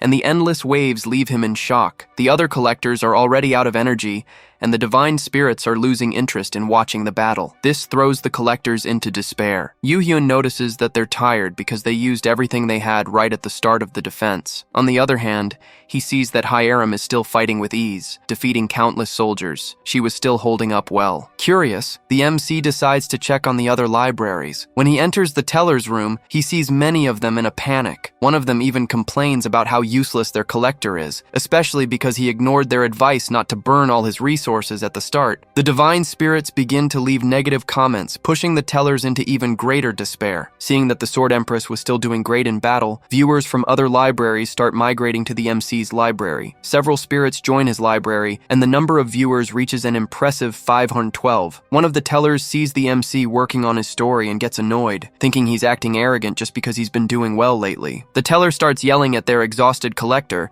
telling him to get back to the fight quickly as they were losing viewers, and the two begin to argue. Yu-Hyun realizes that the tide of war is shifting and that everyone is getting really tired. Even Hiram was starting to slow down a bit. Soon she would be exhausted too, and that would become a big problem. He wonders what choice she will make when she's finally cornered in this fight. A massive explosion occurs behind the girl. Yu-Hyun shouts to her that the castle walls have collapsed. She turns around, shocked, wondering how that happened. They had used an Orban cannon, a powerful weapon commonly used by the Ottoman army. They were now advancing with full force. The collectors grow even more desperate, unsure of what to do and beginning to fear for their own lives. Constantine looks to the mercenaries, shouting for their help. Without them, victory would be out of reach. Hiram agrees. They needed to protect the Roman people inside the castle, and she turns to give instructions to the other collectors. Unfortunately, before she could say anything, most of them were already giving up and trying to flee before things got worse. The girl still tries to convince some of them to stay before they abandon the mission, but they had already made up their minds. They were going to run. One of them yells at Hiram, saying that the place hadn't been left unconquered for no reason. The strategy for this domain was to hold out as long as possible and then flee. Hiram refuses that idea and says they can't abandon those soldiers. Furious, the collector yells back at her, saying those people were just illusions. None of it was real. He didn't care about those people. They didn't even exist in the real world. But if she wanted to stay behind and die there, she could stay on her own. This surprises her, and she wonders if those collectors were really so cowardly as to give up that easily. Everyone there had become collectors with the intention of gaining recognition, so why weren't they doing that? Hiram stays behind, watching everyone else leave through the exit portal. The two armies were still clashing behind her, while she stood still, wondering what she should do. With a recap of the start of this domain, with the introduction of Constantine and his request to the mercenaries. Not long after, all the collectors were already giving up because of the endless Ottoman army that kept advancing. Everyone flees, afraid of losing their lives, and Constantine tells himself he already knew they would do that and leave them to die. The great emperor looks upon the desolation of that battlefield, aware that he had lived through this infernal loop countless times. Despite that, he knows he can't stop fighting, so he charges toward the front lines with his army. This world was already decided. Even if he wasn't a real being, how could he watch his people be slaughtered and do nothing? If this fate was prophesied, then he would do everything in his power to fight and overcome it, no matter how many times he had to. One of the Ottoman soldiers sees the emperor and shouts for his companions to attack him and take his head to the Sultan. Constantine sees that his time had come. Two soldiers were already already closing in, ready to eliminate him once again, in another loop. The next moment, something quickly whizzes past his face and causes a massive explosion right in front of him, startling him. He realizes it was Hiram who had caused all that damage. She was in front of him, but with her back turned. Looking at him with a somber expression, she remains silent. The soldiers remember that she was one of the mercenaries from earlier, and ask if she was Joan of Arc. Constantine asks why she didn't flee like her companions. This war was already lost. Approaching the emperor, she says she still needed to fight, and she didn't want to see him die in vain. Constantine is shocked to hear that. All the mercenaries who had come this far had fled to save their lives. Hiram asks if he remembers all of them. The old man explains that he was created in that place. After all, his real self must have existed a long time ago, and he was just the remains of that. Hiram says that's not true. He wasn't just that. She thought of them as human beings, too. That was why she had decided to help, and the reason she had stayed. Constantine, in disbelief, asks if she truly thought that, and she asks if he didn't want her to think of them that way. Moved, the old man feels his heart burning so strongly, it leaves him speechless. This wasn't hatred or sadness. Smiling, the old man says he wants her to see them as humans. Yes, what he was feeling was joy. He says he couldn't help but appreciate the fact that she saw them as real people, with value, and still wanted to help them. The next moment, the Ottoman army launches a new offensive, shouting that they found a breach to strike. Constantine asks her to hold those men off alone for a moment. Once they set up their defenses, the enemy will struggle. Hiram confirms, and the emperor of ancient Rome shouts for his comrades to defend their borders. That gave me chills. Charging forward with a smile on her face, Hiram is praised by Constantine as their savior, and the battle resumes. Something catches Yoo-hyun's attention as he watches her fight. Hiram's book was turning silver. She was becoming trapped by her past self, but he starts rooting for her to overcome it. That story had reached 800 viewers, and most of the divine spirits were speechless as she kept unlocking her potential. An Ottoman stands before the girl, yelling for her to go to hell as his sword came down toward her. The girl dodges the strike that barely grazes her neck, and her counterattack hits the soldier directly, defeating him instantly. A massacre unfolds at the girl's hands, and I, writing this script while listening to Hans Zimmer, was deeply moved. One of the MC's rival tellers asks why he hasn't told his collector to leave yet, since she's getting tired, and they try to belittle her. They keep up their passive-aggressive behavior until the MC tells them to shut up because they're just a bunch of idiots. The tiger-headed man is shocked by the disrespect. He asks what the MC just said, and the MC responds by asking if he's deaf and needs him to repeat it. They had tucked their tails and run away. Were they trying to steal something from his library, or did they just want him dead? Even more irritated, Yoo-hyun calls them trash. Hiram wasn't greedy like them, and he didn't treat his collector like a mere point machine. The MC then asks how they even have the audacity to look down on those who aren't cowards like them. Nervous,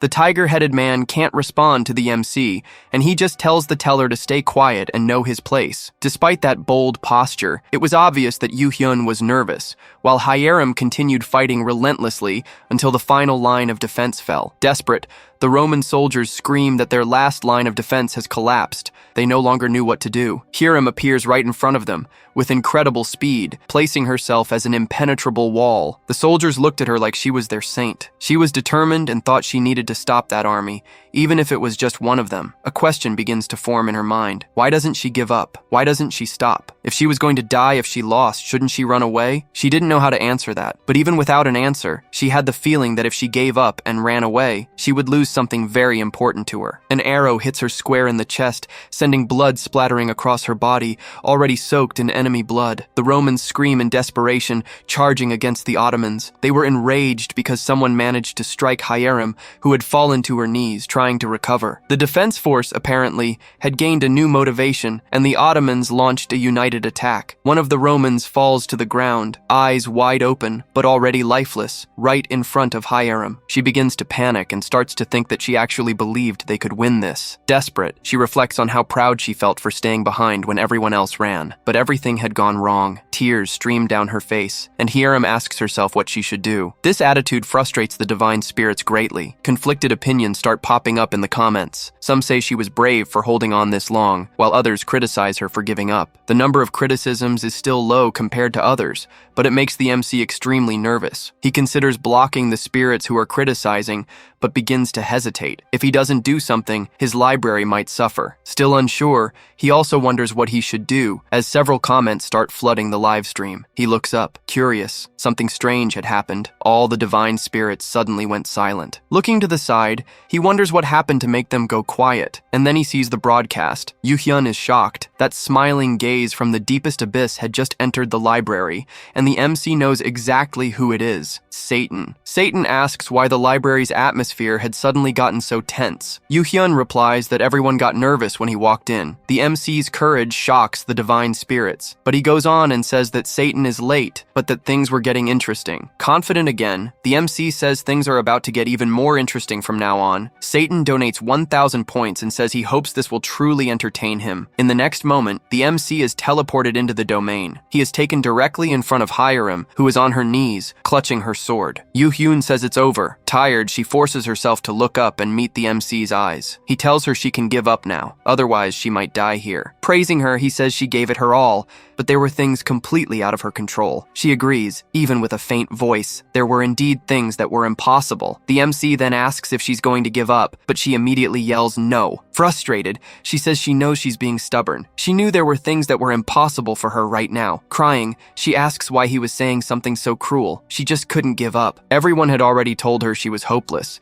that she should give up on being a collector, and she had truly considered it. But the MC had been different. He said she was talented, that she could do things others couldn't, and because of that, she was able to grow. That was exactly why she was there. In that moment, Hiram says she just realized this was what she wanted to do. Getting up, still in tears, the girl says she never wants to give up again because she's tired of always running away. Yoo-hyun says she's going to die, and she replies that she knows that very well. Even so, she says she doesn't want to give up. She apologizes for it, saying she's too stupid to give up, too stubborn in such a critical moment. The MC says he understands, but you all have already figured out what he did for her, haven't you? An Ottoman soldier appears, shouting for her to die as he raises his sword at her from behind the MC, calling her a witch. With her body trembling, she thinks she needs to block the attack, but she simply had no strength left to move. Was this the end of her path? She already begins to apologize to the MC. Yoo-hyun says that this is good, and that catches the girl's attention. He stands in front of her at that moment. Can he intervene in battles like this? Isn't that against the rules? What do you think? The system screen shows a message asking if he wants to disable the Genesis system, and he confirms yes. This action could not be undone. The Genesis system is disabled, and in the next moment, the Ottoman soldier is already mid-leap to slice the MC in half. Blood splashes everywhere at that moment. With a single motion, the MC draws a sword from who knows where and eliminates the soldier without much effort. This shocks Hiram. Satan starts laughing uncontrollably while watching the broadcast. What could be going on in that madman's head? Yoo-hyun says he always wanted to be the MC of his own story, the regret of not doing so in his youth, and the faith his mother instilled in him. All of these things were tangled up inside him, but Do-yoon condemned him to a life full of inferiority complexes. His past self believed Do-yoon's words and felt worthless, which made him give up on his dreams and start working for Choi Do-yoon. But in Hiram's case, things were different. She stood firm even in her final moments. She held her ground, confident and beautiful. The MC was very happy with his choice. The Ottomans were closing in again, and he looked back, knowing that out of respect for the girl, he couldn't just stand and watch. Yoo-hyun raises his sword, ready to protect his collector. She yells, asking if he had gone crazy. He could die there, but he says that this is what he had to do. Charging toward the soldiers, he tells her that he's just as determined as she is, and then begins cutting down several of them with ease. The system window reports that they had already surpassed 1,200 viewers, and he says that's great for the two of them. She laughs at his joke about how that stage was a great debut for an actor who didn't even have a name yet. Hiram is thankful for the MC's help and says she'll leave the rest of the fight to him. Blocking a spear strike, he says that's fine, and in the next moment, asks to open the domain store. Most tellers don't interfere in the situations they're watching.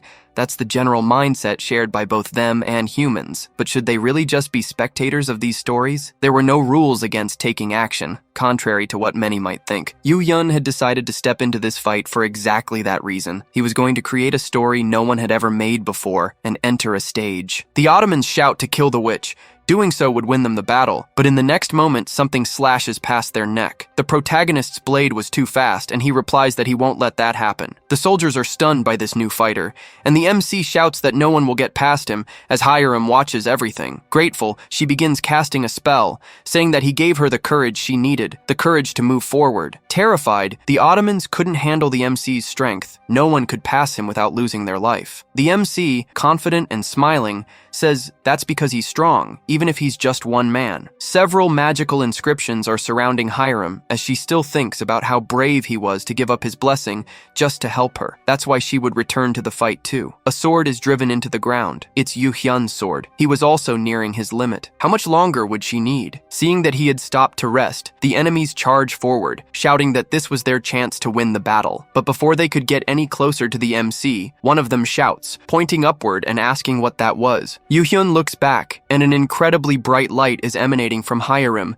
leaving even him impressed. The system announces that she had successfully unlocked complete unison between her body and sword. She had a serious expression, and a tremendously powerful aura was surrounding her as she reached the path of the celestial sword. Terrified by what they were witnessing, the Ottomans decided to retreat, but it was already too late. Hiram brings down her sword with all the strength she had left. A powerful slash cuts past Yu Hyun without hitting him, but leaves a massive trail of destruction in front of them both. Looking to the side, all he can think is that he never expected her to become so strong so quickly, and he feels happy to see it. Constantine appears behind them, thanking them for their help. It would give them more time to fight back against the Ottomans. Yu Hyun warns that this is only temporary. They will return, and they will fall. Constantine says they no longer have the strength to continue this battle. He had lost hope, but the MC says there's still something they can do. This war won't end like the others, and he knows it. Raising his sword in front of him, the MC says they need to kill their leader. That's the only way they can win. The old man asks if that's truly possible. Yu Hyun says it seems impossible, but it's not, especially because they had Hiram. At that moment, the Ottoman army was retreating. The big issue with this battle was their overwhelming numbers, and it would be hard to return alive from this mission. Yu Hyun says they need at least 300 men for this mission, and asks the old man if he can provide them, but he doesn't answer immediately. Looking to the side, he sees that many men had already volunteered for the mission even before he asked. Even tired and wounded, they still recognized the old man as their emperor. Grateful, he says everyone there was giving their lives and everything they had for the good and protection of their nation. He owed them a great debt. He also acknowledges that he had said the gods would help them in this battle, but that would not happen, so the responsibility of protection was theirs alone. Ending his speech, he asks those men to defend their homeland until the very end. Those who joined them for this mission could stay. It was neither a command nor a demand. Those who wanted to leave had the right to decide that for themselves. Was there anyone there who wished to accompany their emperor on this kamikaze mission? He bows with closed eyes as he makes this plea. Several soldiers step forward without hesitation, which moves Constantine deeply. He thanks everyone who's there. Apparently, none of them had decided to run from battle. Yu Hyun then says it's time to go, and they all begin this quest. A large army watches from afar the destruction that had occurred in Constantinople. Mehmed II, the emperor of that era, merely comments that Dragasses had no intention of giving up. His mind wanders a bit. Things seemed different this time. His reinforcements should have retreated by now, yet there were still some left. A soldier shouts that the Romans are approaching. Constantine, Hiram, and Yu Hyun are on horseback while the others march on foot. Mehmed asks what they're planning, while some soldiers already look alarmed. Constantine shouts for the attack to begin, and the battle resumes. The archers release their first volley of arrows toward the small detachment of 300 men. The shots are coming, and the old man yells for someone to stop them. Several soldiers are struck, horses too. The casualties are enormous. It looked like a senseless battle. It reminded me of the 300 Spartans. Hiram screams in desperation at seeing so many deaths, but the MC yells that she must not look back. She tries to protest, but the MC says they came knowing their fate, and to honor them, she should protect their nation and families, not pity them. If she truly feels bad about everything happening, she must complete this mission, no matter what. Someone manages to clear a path for Hiram to advance and break through the army. A spear hits one of the soldiers behind her,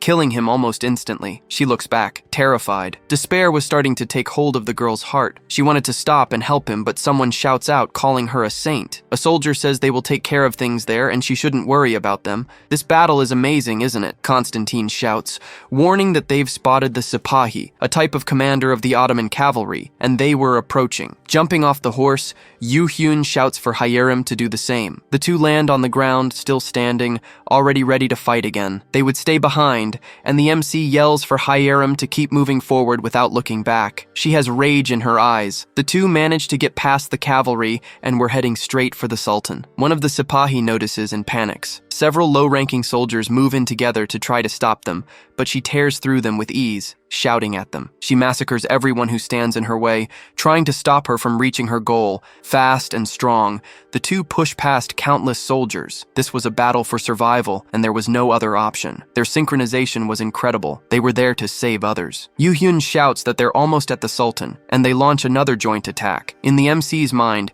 it was too late to gather soldiers to protect Mehmed II, but he sees a shield on the ground and has an idea. He yells to Hyerim, saying he's going to grab a shield and use it to launch her toward the Sultan. She's a little confused, but he had already picked up the shield and positioned it so she could use it as a springboard. This was the moment. With a leap, she reaches the shield and the protagonist propels it upward. She reaches a height that no soldier or archer could match. Everyone could only stare upward, mouths agape as she passed. Yu Hyun shouts for Hyerim to fly, and at that moment she opens her wings, becoming an angel that clears our vision. I'm emotional, everyone. Someone yells for the archers to fire and try to stop the girl, and they prepare to rain arrows down on her. With incredible speed, she seems to dodge the shots and was already closing in on the Sultan to end the war. Watching what was coming from above, all Mehmed II could say was that it was incredible. Dragasses was his arch-enemy, but this moment was worthy of emotion. An explosion hits the Sultan's location. Hyerim was kneeling on the ground, with Mehmed II cut diagonally in half. This is going to be a problem, but it's fine. Yu Hyun watched that scene in disbelief. It was insanely impressive to witness it live. Everyone there begins to fade away, and Hyerim, standing, had her somber expression once again. Raising her sword high, she yells that they had won the battle, while the Romans cheer and celebrate the victory. Constantine watched in silence, just as stunned as Mehmed had been. He starts to tear up, thinking they had finally achieved that goal. That's what he had wanted to see. Everyone joyful before him. Hyerim and the MC were looking at each other when the old man arrives to thank them once more. Removing his helmet, he bows, saying he would never forget their kindness, even if they were mere creations of that domain. The MC disagrees. He was also crying from happiness, wasn't he? The old man is confused, but the MC says they're also real people. He shouldn't belittle himself like that. A simple thank you was more than enough. That makes Constantine emotional and happy. Constantine says he'd like to reward them somehow,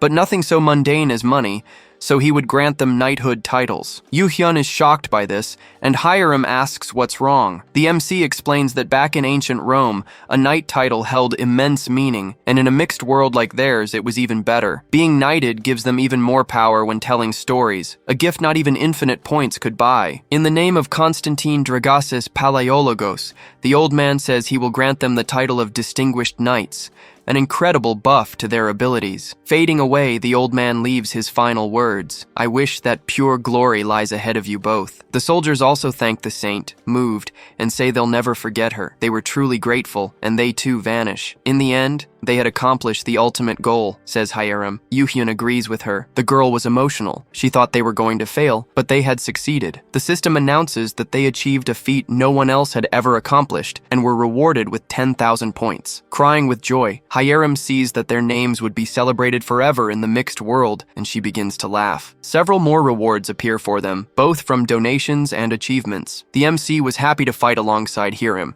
and says that no matter what happens, they'll always fight side by side. She smiles, still emotional, saying that was all that mattered to her. Their names would be engraved across the entire world. Everyone used to say they were useless, and that had been true for a while, but not anymore. A book appears in front of the MC. His book. That was his first story. The story of the fighter teller and his sword empress. The story that would set the stage for this world. We return to Baekwa Management. The CEO is answering a phone call and asks how she can help. The person on the other end wants an interview with her, but the company's schedule is completely full, so it won't be possible at the moment. Looking closely, the MC notices that even though she's visibly busy, she's very good at her job. She hangs up for a moment and speaks to Yu Hyun, asking if he's really going to give up his Genesis blessing. Hyerim throws herself into the MC's lap and says he'll give it up so she can touch him. but he doesn't really like that. He tells her to get off him, but she doesn't listen. Soo-hyun asks if this isn't dangerous, and he says yes, but at least he's with Hyerim. Now that they were fighting together, she could consider him a collector too. Hyerim seems to really enjoy being close to the MC. She starts saying the two of them have a very close relationship, but he punches her on the head, saying he already asked her to get off him. Yoo-hyun asks Soo-hyun if she's not tired, and she says yes, but she's happy to have been working so much in recent days. She's still in disbelief that the two of them managed to clear a notorious domain alone.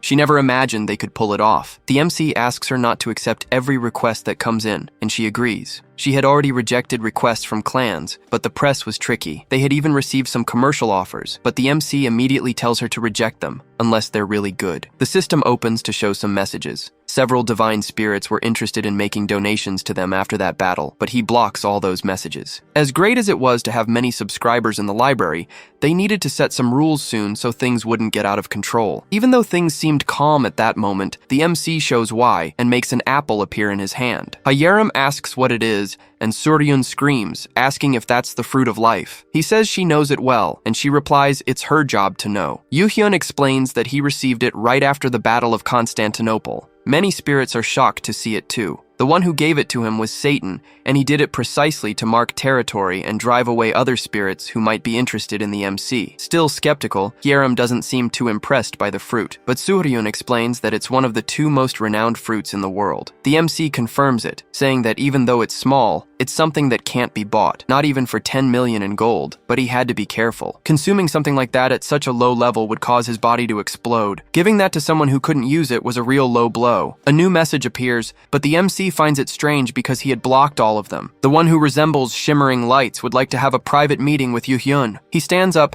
saying he has an important guest to receive and that he needs to leave immediately. The two girls are confused. Before they can stop him from leaving, he accepts the meeting request and is teleported away. He's now in a very open space, flying, as if in the sky. That place was certainly different. He had never been there in his past life. Someone welcomes him, and he turns around to see who it is, and is impressed by the person, but we don't yet know who it is. The scene changes, and we see that strange teller who tried to threaten the MC, shocked by what had just happened to him. In disbelief, he asks how the MC managed to defeat Constantinople. He himself couldn't achieve such a feat. He even survived a battle without his blessing. Desperate, he begins to think of how to crush this boy. Otherwise, the department would punish him. Thinking a bit more, he realizes that now that the MC no longer has his Genesis blessing, he could attack him without consequence. Even if he couldn't defeat that sword girl, if things went the way he was imagining, the story would completely change. Laughing, he begins posting several negative comments, bad-mouthing the empress, and even asking for the MC to be eliminated since he has no blessing. Blinded by revenge, all he can think about is making the MC pay for giving up his blessing so recklessly. We see who called Yoo-hyun to the secret meeting, and it was none other than the archangel Michael. He thanks the MC for coming, who says he didn't expect a direct request from Eden, but had no issue showing up. Conjuring a table and chairs,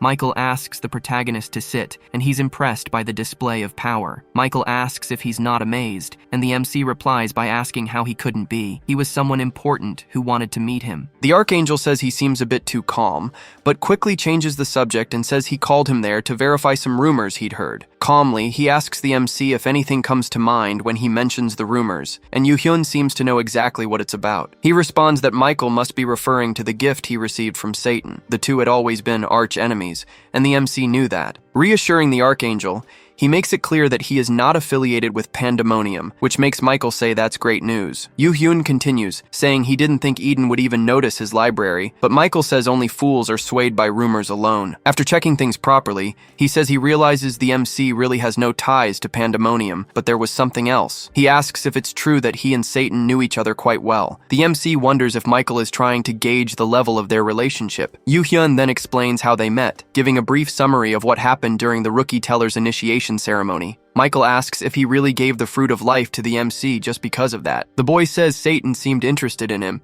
and that he even had to turn down his offer. Michael then asks why he refused. Weren't those sponsorships usually very beneficial to tellers? Yoo-hyun agrees, but says people have different values. In his case, he felt that his goal was more important than any sponsorship. In the end, that decision only made Satan more interested in him. Michael understands and says he just wanted to confirm that rumor. He says it's safe to assume he's not on Pandemonium's side after this conversation. conversation, but he'll take the opportunity to ask him something. Glowing brightly, Michael asks if Yoo-hyun would be interested in being sponsored by Eden. The boy had already imagined that might happen. After all, the one who came to speak to him was Michael himself, not just any angel. Undoubtedly, Eden was one of the greatest divine forces in the mixed world. This was truly an incredible offer. However, the MC decides to decline the archangel's offer. Michael asks why he turned it down, and the MC explains it was for the same reason as before. His goal was bigger than any sponsorship. He wasn't interested in having his library aligned with any side. Michael asks if his stories would show both sides, good and evil. Yoo-hyun says it wasn't that simple. He just wanted his stories to be free of any influence, a story that had never been told before. He might seem arrogant, but if Michael found his feelings questionable, he could simply watch the path he intended to follow. Wasn't the archangel curious about the direction and ending of a teller's story, the one who chose to decline Eden's offer? The MC's words moved Michael,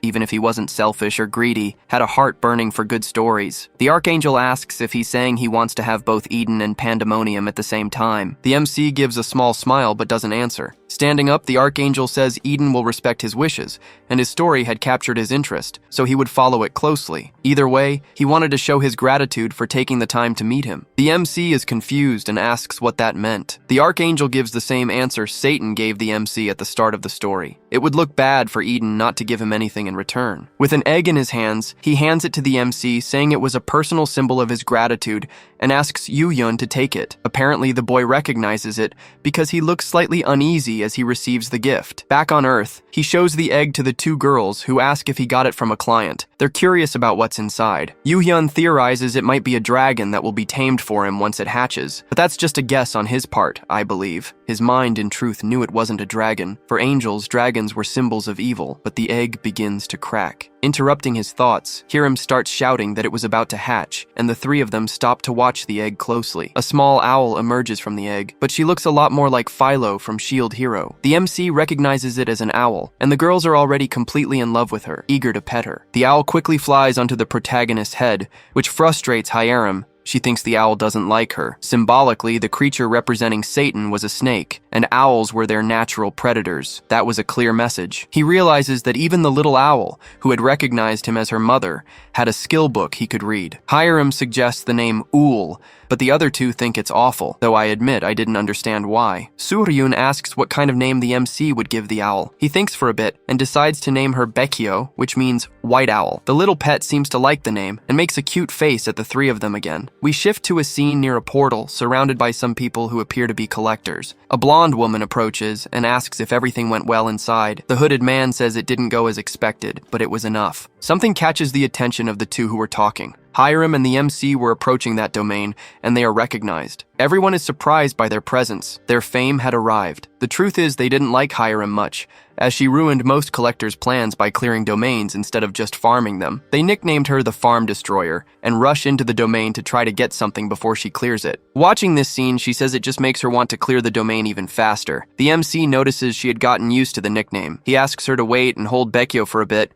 as he wants to make an announcement before opening the library, and she agrees. As soon as he opens his library, several divine spirits immediately begin to enter. The number of viewers was already close to 2,500, and he already had nearly 1,200 subscribers. The numbers were impressive. Welcoming them, he announces that they are in the library of the Fighter Teller and the Sword Empress, and the spirits greet the MC in return. He had barely started the live stream, and things were already getting out of control, people commenting all kinds of things alongside donations. At that moment, he even misses Satan, who used to keep things in check, but asks everyone to calm down because he had an announcement to make. Since things had become harder to manage ever since he started fighting, a few rules would now be put in place in the library, and they all agree. The rules are: no clicks in the library, no mentioning other libraries to avoid dumb arguments, and hate speech will result in a ban. Many viewers complain. One even makes a donation to say they're leaving, and the MC takes the opportunity to block them right after. Most of the divine spirits are impressed by the protagonist's attitude,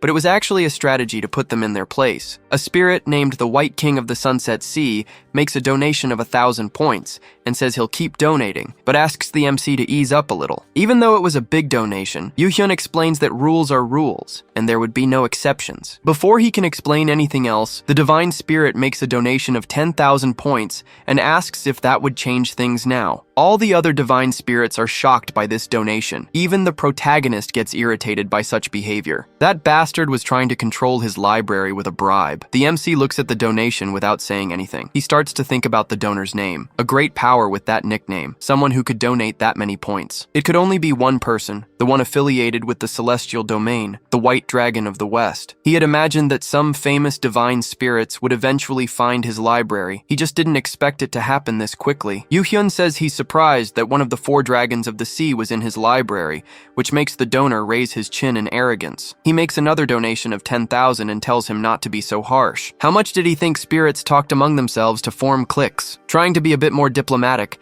the MC chuckles and repeats, in a questioning tone, what he meant by moderately. Quickly, returning to his usual serious stance, he says he can't do that, which leaves all the divine spirits in total silence. The King of the Sunset Sea asks what that was supposed to mean, and the MC replies that no means no. Was his answer not clear enough? A third donation of 10,000 arrives, with the king asking how much it would cost for the MC to bow his head to him. His pride had been wounded. Yu-hyun remained unmoved. No matter how much he donated, he would make no exception to the rules he himself had created. He couldn't be bribed with points, power, or authority. He would not be coerced, and he wouldn't change his decision for anything. The divine spirit grows incredibly furious at that answer, but all the MC says is that it's up to him to accept that or leave his stream. In the real world, Hyerim sees a red light appear above her and the MC's pet, and wonders what that was. Noticing the red sky, the MC thinks he must be so furious that his power is crossing realms, enough for even him to see it. Suddenly, the Genesis system activates as a powerful red lightning bolt crashes down onto reality itself. As long as this system exists, the divine spirit will not be able to release his power irresponsibly. A new donation of 10,000 arrives, along with a message from the Sea King, saying he just has to crawl like he wants. Money buys everything. He keeps making more 10,000 point donations,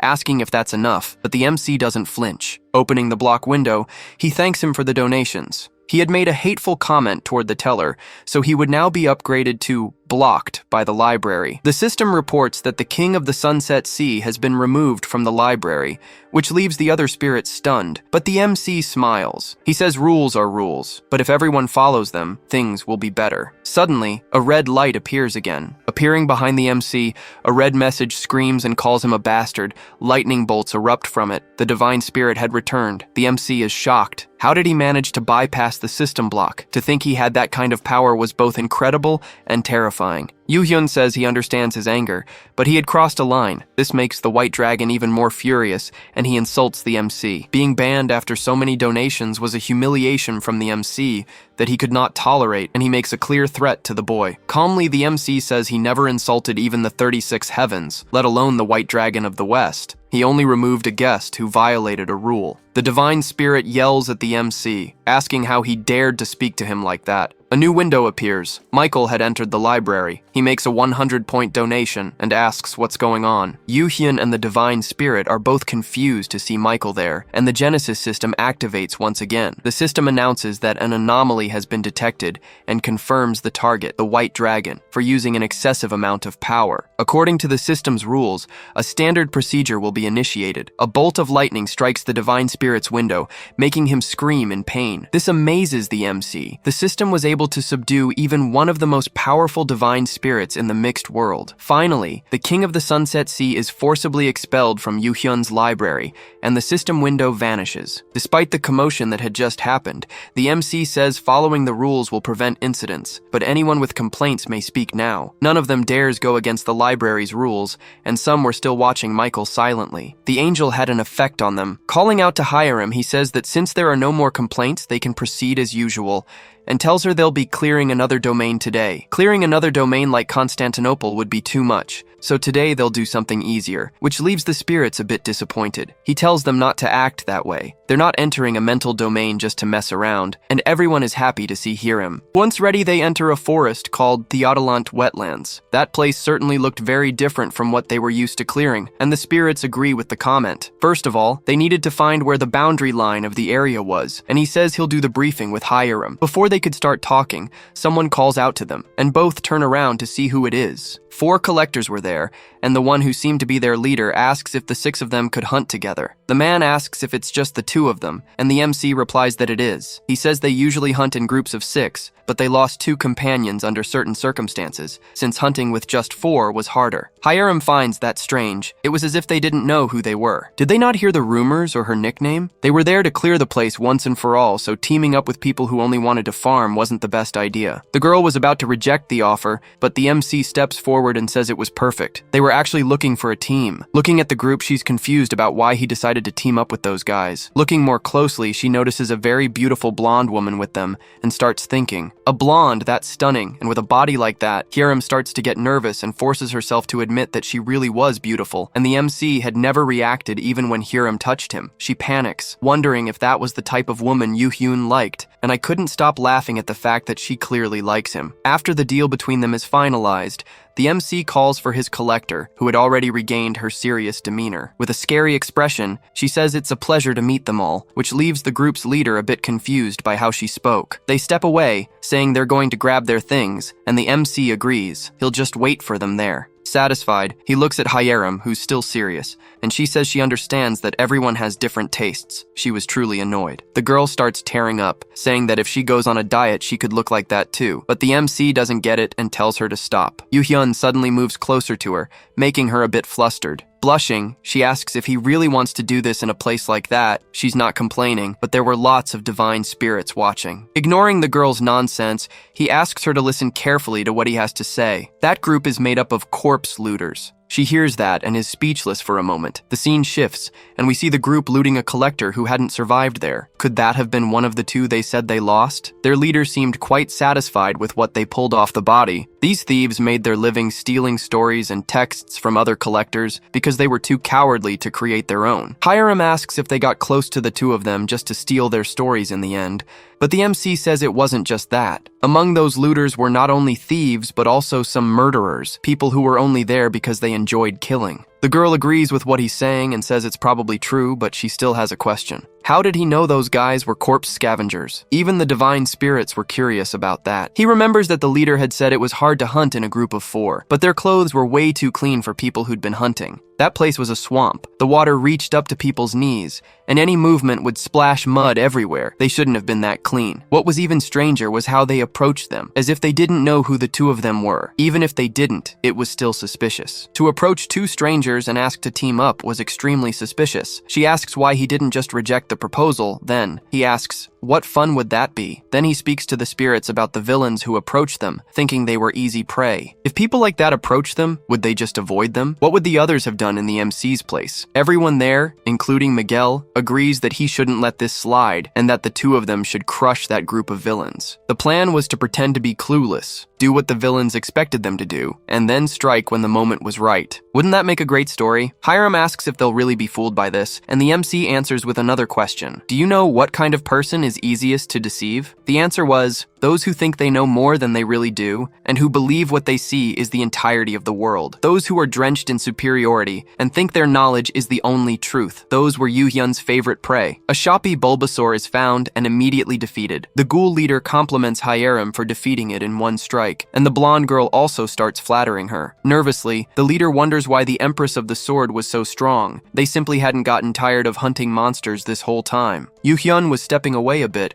when the leader asked where he was going, and the MC replied that he needed to take care of something quickly. The leader said it was dangerous for him to go alone, and asked a boy named Young-woon to go with him, assuming the MC was just going to the bathroom. Nervous, the silver-haired boy accepted the order and said he would go with him. Yoo-hyun just watched this. He didn't seem like he would object. Through telepathy, he warns Hiram that the group will probably act now that they're separated, and tells her to stay alert and intervene if needed. The 2 moved away from the main group. Young-woon looked uneasy, as if he wasn't comfortable with the situation. Noticing this behavior, the MC asks if everything was okay with him, which makes the boy even more nervous. Yoo-hyun says that if something is wrong, he can tell him, but he's already thinking that he knows everything. He had seen in their books that the three who stayed with Hiram were total scum, but this boy was different. He seemed normal. With a trembling voice, he asks the MC if his name is Yoo-hyun. Still nervous, he whispers to the teller to run away, as far as possible, and this action surprises the divine spirits. Sweating bullets, he tells the MC that the three others were assassins, and that he had been forced to stay with them. He had even suggested they eliminate 2 more people. He tried to refuse, but felt he'd be killed by Woo-hyun if he said no, and now, in the end, he was one of them. Wanting to help the MC, he begs Yoo-hyun to escape and says he would lie and say he killed him,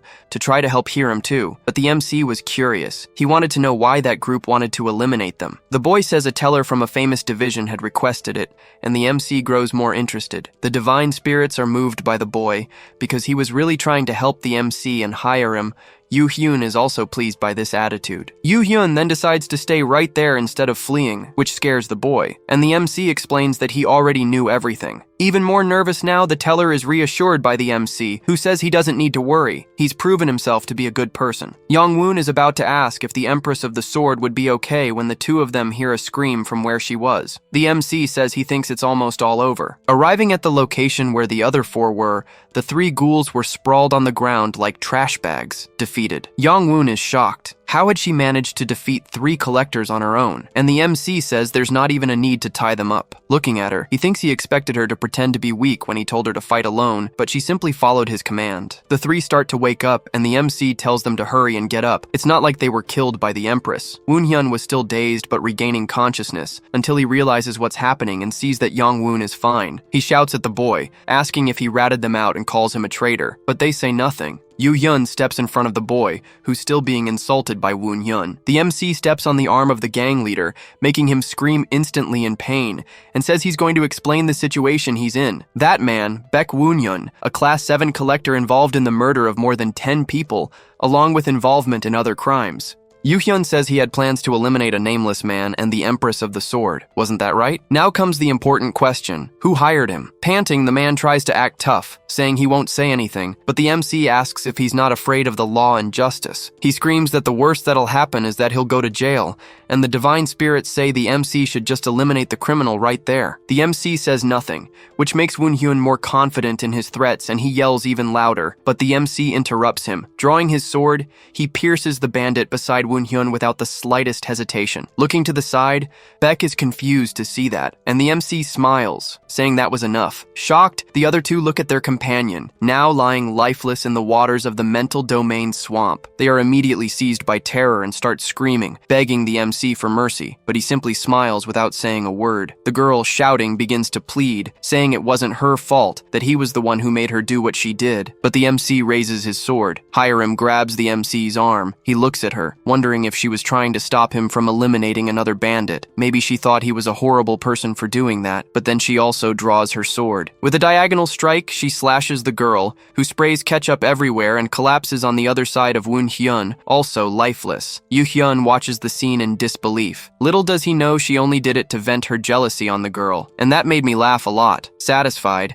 the MC says he may have underestimated the girl. Meanwhile, Woo-hyun stares at his companion, horrified by the scene. Hiram then says she'll take care of him. Subarashi, don't you agree with me? Approaching Woon-hyun slowly, she says she realized something during the Battle of Constantinople, the one thing she needed to do. To reach her goal, she must be ready to do whatever it takes. The man screams in desperation, begging to be spared. Now that he knows he's not getting out of this alive, he starts trying to talk his way out of it. Bandits are all the same. Woo-hyun says they'll regret killing him, while the MC asks if he knows something. He doesn't even have the right to negotiate anything. Trying to win through words, the man says that if they kill him there, they'll never find out which teller hired him in the first place. Yoo-hyun says it was Jin Pung from the Pentagram Division of Celestial Body Inc. Hearing that name crushes Woon-hyun's hope. hope. Desperate, the man asks how he knew, and the MC then asks if he really thought he didn't know about the secret deal between them. Turning his back on the scene, Yoo-hyun says he'll leave the rest to Hyerim, and she finally ends up covered in ketchup again. He screams even more in desperation, begging her not to come near him, and also cries out for someone to help him. Woo-hyun screams for Young-woon in desperation, begging him for help, but the boy was also shaken by what he was witnessing. Unwavering, Hyerim stood before the bastard who tried to harm her and her future beloved. Yes, I'm already rooting for them to be together. Tears start to fall from Woo-hyun's face. He already knew there was no turning back. His final glimpse was of the MC's back, and when he looked at him, his face wore a grotesque, psychopathic smile. Then finally, with just a single swing of the sword, his head is separated from his body. Yoo-hyun was satisfied. Watching the downfall of those who thought they knew everything and looked down on others was deeply satisfying. He knew this might be a distorted form of justice, but it was an unavoidable aspect of his human nature, an unremovable mark left after enduring that terrible first world. It might even seem a little strange, but he couldn't help it. It was who he was, and he was happy and enjoying it. Looking up, the MC simply says he hopes that Jinpung from the Pentagram division entertains him as much as those three just did. Excited, the divine spirits say the story was spectacular, even if some still wanted more. Young-woon watches the scene, stunned. Falling backward, he couldn't process what he had just experienced. Woo-hyun's head lay beside him, and seeing it leaves him so horrified that he ends up vomiting from the disgust and despair. The two look at him as he questions what he'd done. When he thought he could help someone for the first time in his life, this happened. And to think that his supposed courage had meant nothing, as he had been deceived by the two of them from the very beginning. He then wonders why. Screaming at the two of them, he asks why they killed his companions, but the MC says if they hadn't, they would have died instead. Young-woon shouts that if they had just run away, no one would have had to die, but everything felt like a joke to him. Tellers don't care about humans. He yells that the MC doesn't know anything. He never had to suffer in life and has nothing to fight for, which is why he doesn't care. Yoo-hyun says everyone has a unique role in life. They simply refused theirs because they wanted more, so they risked their lives chasing it. To Young-woon, it might seem like they were chosen, but in truth, they were just like the boy there. Trembling and crying, the boy asks why then he was the way he was. Yoo-hyun replies that he accepted his reality, while they are chasing the reality they want to create in the end. Furious, the boy shouts, asking what he can even do if all his efforts end in failure, no matter how hard he tries. Yoo-hyun watches the boy's desperation, but simply says that the human world is small. He gets confused, believing that everything he sees and feels is all that exists. And when someone labels him a failure, he believes it as the truth of the world, and he only thinks that's the whole truth of the world because his focus is entirely on himself. The boy still seems confused by these words. The MC explains that the real world doesn't care about him, doesn't blame him for anything, doesn't even know he exists, nor does it try to. If he wants to change things, he needs to start by changing his view of the world around him and show others who he really is. That might be difficult, but it's a better path than simply giving up on what he wants without even trying. After that speech, he decides to leave. Hyerim asks if it was okay to leave him like that, but the MC says it's fine. The boy will be okay. Back to clearing the domain, the girl goes on destroying everything in her path with ease until they reach the final boss, called Leprosy. With a massive jump, Hyerim puts herself out of reach of the plant monster, and with a strike of her sword, she finishes it off. That was way too easy. They earn several different rewards for clearing this domain and the story of the weed puller, along with the boss's resin. The domain begins to fade, and something catches the girl's attention. She comments that clearing one of these domains makes the dirt you gain in it disappear as well, except for the wounds and rewards. She finds it interesting that all the grime from the domain vanished after beating the boss, and he explains that everything disappears, except the wounds and rewards. After the MC's explanation, she wants to talk about another subject, saying he's been lost in thought since earlier. The MC keeps thinking that he used to believe people couldn't change, but seeing that boy's book change color shifted his perspective. Maybe there really were some people who could change their own fate. He tells her it's nothing and says it's time to go. Returning to reality, they're met by several collectors crying because they couldn't enter the domain before them. The divine spirits were amused by the collectors' despair as they cried, wanting compensation for their loss. Unbothered by them, the MC says he already got everything he wanted from there and calls Hyerim to leave. Back at Suryun's company, Hyerim starts to relax, saying she's tired, while the other girl asks how work was today. Hyerim says there was nothing special, but they receive received several rewards for fully clearing the area. Curious, the MC asks the girl to show him her status window, and she agrees immediately. Analyzing the data, he looks a bit frustrated, and noticing his expression, she asks if something's wrong, and he says everything there was too vague. It was as if all her abilities were overly simplified, even though she was growing at a rapid pace. The girl agrees it is strange, but he says it's very problematic because it leaves them in the dark about her true potential. In the MC's past life, the status metrics for all collectors were much more detailed, unlike now. He asks the girl if she worked hard to grow, and upon checking her status, saw that, how would she feel? She answers, desperate. That was the problem. It was as if this was intentional to demotivate collectors using unclear metrics. There was someone behind this. Until then, the MC thought the apocalypse was caused by collectors who got lazy, but the real cause might go deeper than that. It was too early to suspect anything, but if his theory that someone might be behind this turned out true, things would get interesting. Yoo-hyun begins to laugh quietly, but Hiram hears it and grows concerned. The MC reassures her, saying it's nothing, but he's thinking that those in the shadows trying to control everything might come after him. That way, he'll be able to truly enjoy it when he brings them all down. Surhyun had stepped out for a moment, but she was already returning to the company. Hiram asks where she had gone, and she replies that she went to a meeting with the magazines and says she'll be doing an interview soon. The girl panics, and Surhyun explains that it was time for her to start exposing herself to the world. Collectors are like celebrities, explains the MC, and these things are part of life. For her to get known, an interview is a great idea. Hayarim is annoying and doesn't want to take part in interviews, but the MC says the money will come in like water pouring down a waterfall if she does it. She immediately changes her attitude and asks how much she'd get. Yoo-hyun says a few $100,000 would be little,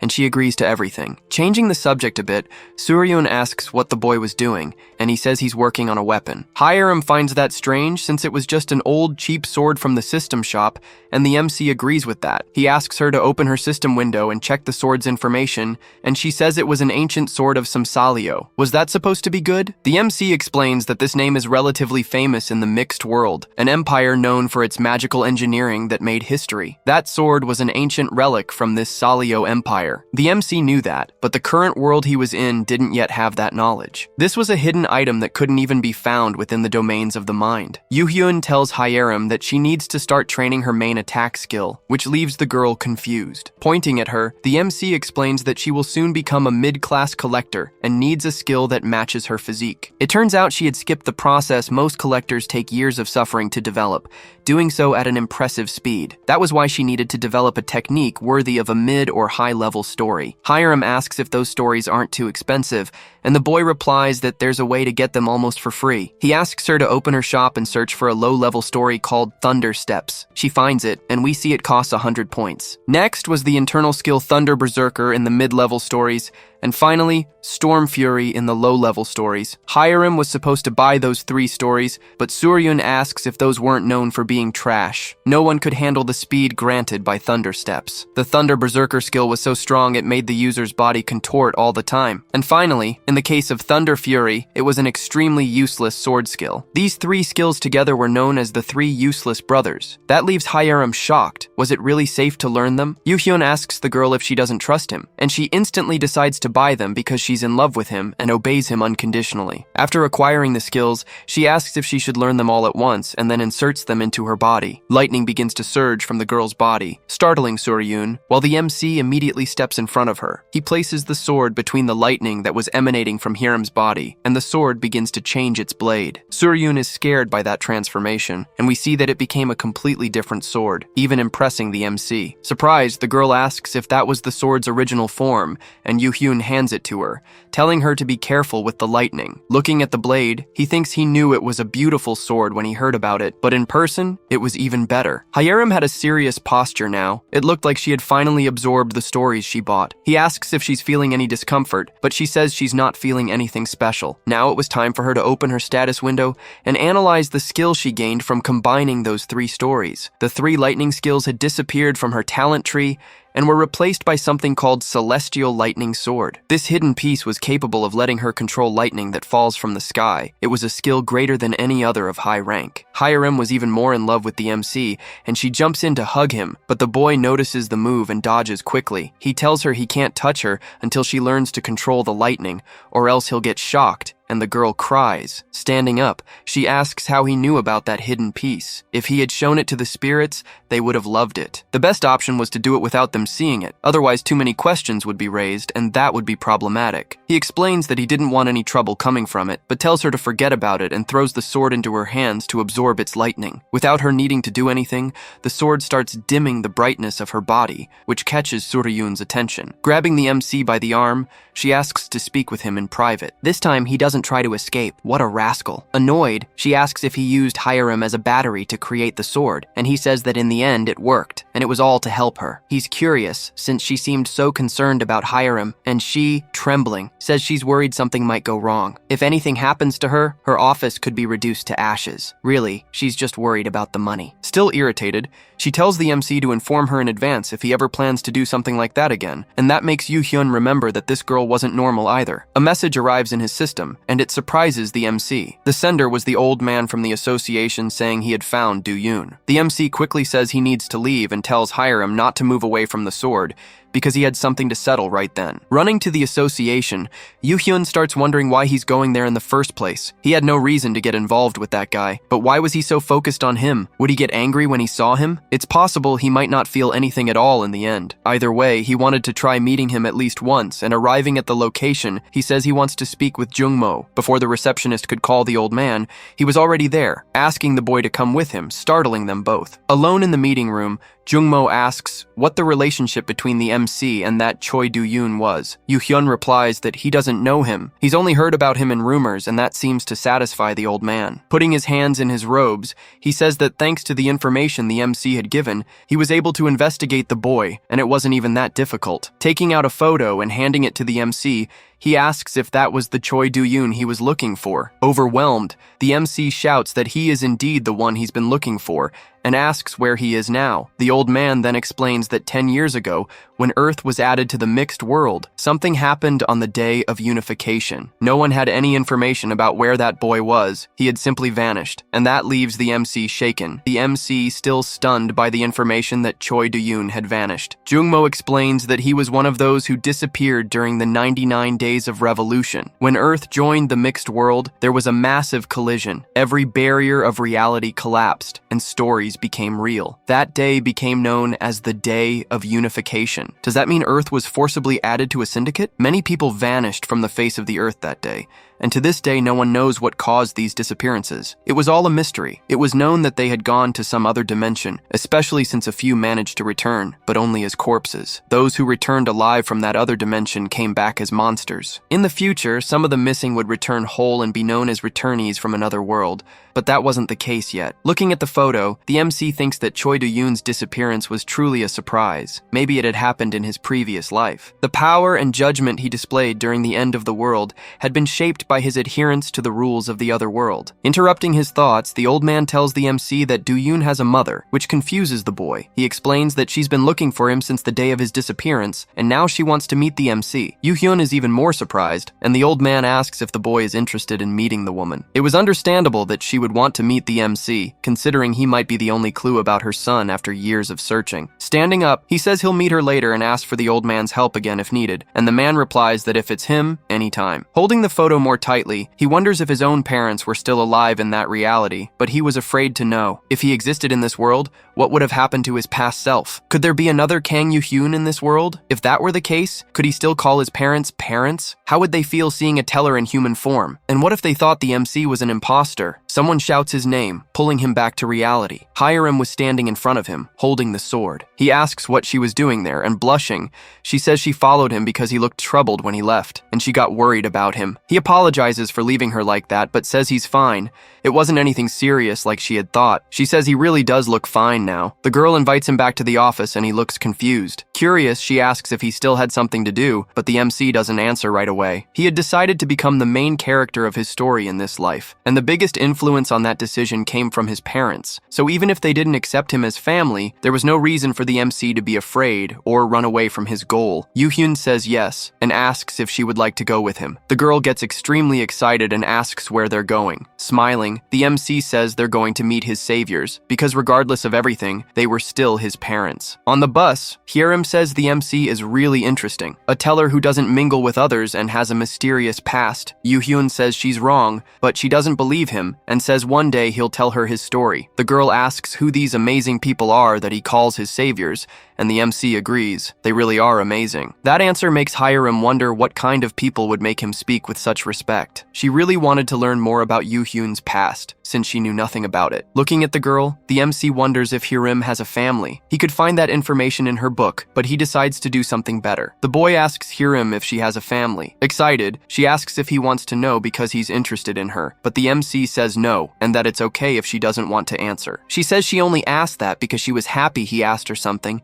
then says she doesn't have any family, which surprises the MC. Smiling, she says she had one in the past, but she can't remember her father, who ran away right after her mother gave birth to her. Maybe that's why her mother abused her so much as a child and said she wasn't her daughter. Until one day a tragedy happened. She was arriving home, and when she opened the door, she was faced with an unforgettable scene. Her mother was hanging lifeless after deleting herself. After that, not much happened. Eventually, she ended up in an orphanage where she was bullied even more by the other kids because she was shy. The MC was shocked. She was about to say it was okay now, since her life was different because of him, but he suddenly shouts her name. Smiling, she asks what it is, but he ends up saying it's nothing and comments that her life was very hard too. The girl says she doesn't care about that. Thanks to him, she found what she wants to do with her life and no longer lives like a failure. Looking at her up close, she seemed on the verge of breaking inside. The Sword Empress he knew wasn't like this, but the truth is that he never had the chance to know the Sword Empress from the past. He didn't need to compare the two. Even if her mind was about to break,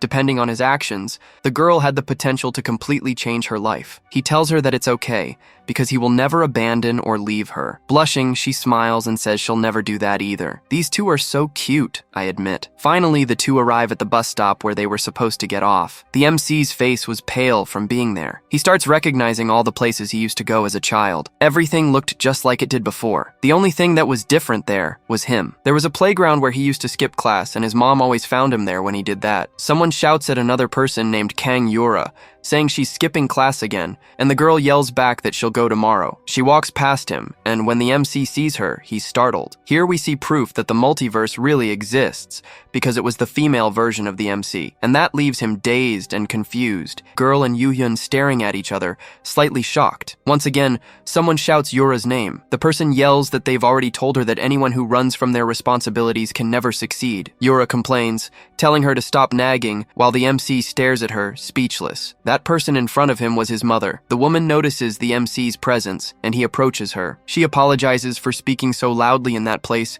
but he wants to call her mom and whispers it as he gets closer. Reality finally crashes into him, and the boy wonders what the hell he was expecting to happen. Kang Yoo-hyun doesn't exist in that reality. Someone else is already in the place where he should be. Interrupting his thoughts, the woman asks the MC to excuse her. Looking at him, she asks if the two of them know each other, because he reminds her of someone. Yura points at him, asking if she's the only one who thought that, and if the MC knows her father. The next moment, she notices Hyerim's presence. This makes her blush and get excited, shouting that that was the Sword Empress, the one Yura had told her mother about. In awe, the girl walks up to Hyerim and asks for an autograph, while her mother tells her not to scare the Empress. Yoo-hyun says maybe it was fate that the four of them met like that, and asks the two to have a little chat. They all go to a cafe where they sit together. Yura's mother asks the MC what his name is, and he apologizes for not introducing himself earlier. He was Kang Yoo-hyun, a teller from Celestial Body Inc. Yura is ecstatic to meet a teller for the first time, and her mother notes that he looks a lot like her husband, and thought they might be relatives. Yoo-hyun realizes that his mother noticed something about his appearance, and he even wants to tell her the truth, but unfortunately, he can't. Almost jumping out of her seat, the girl then confirms if the MC is really a teller, and he says yes. She wants to know if he could turn her into a collector, and her mother scolds her, saying that was very rude. The MC laughs and says there's no harm in asking, and the girl giggles, saying that he said it was okay, but her mother is still annoyed. Answering her question, it's impossible to turn an ordinary person into a collector. They can only make contracts with those who already are one. The mother says that's a relief. She thought Yoo-hyun might agree to make her a collector, which makes the girl furious. Also irritated, the The mother yells that she needs to recognize her own limits and accept when something is beyond her control. Biting her lip in frustration, the girl starts to tear up. She runs off as her mother shouts her name but decides to let her go wherever she wants. Sitting back down, the mother apologizes for her daughter showing her worst side there, but the MC acknowledges it as part of her age. All young people must think being a collector is cool,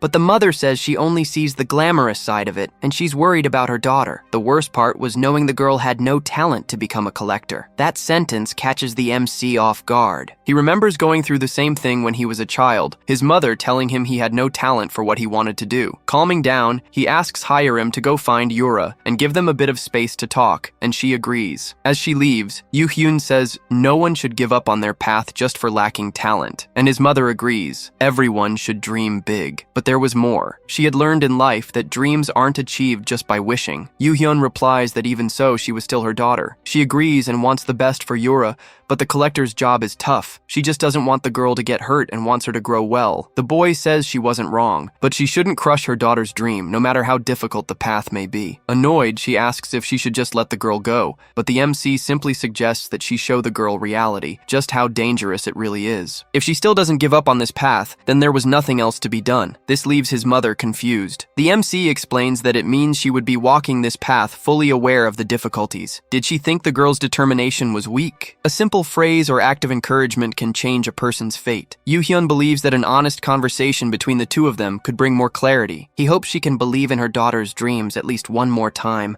No matter how hard it is, she needs to dream big. If Yura follows her dreams, she can become the protagonist of her life. The mother recognizes the words the MC used. No matter how dangerous the path may be, if someone's goal lies at the end of it, they cannot be stopped. He asks once again for Yura's mother to believe in her daughter's dreams. The woman finally gives in and says that maybe she had stifled Yura's potential out of concern. Changing the subject, she finds it amazing how much he looked like her grown-up son. Even though it was the first time they met, it was fascinating.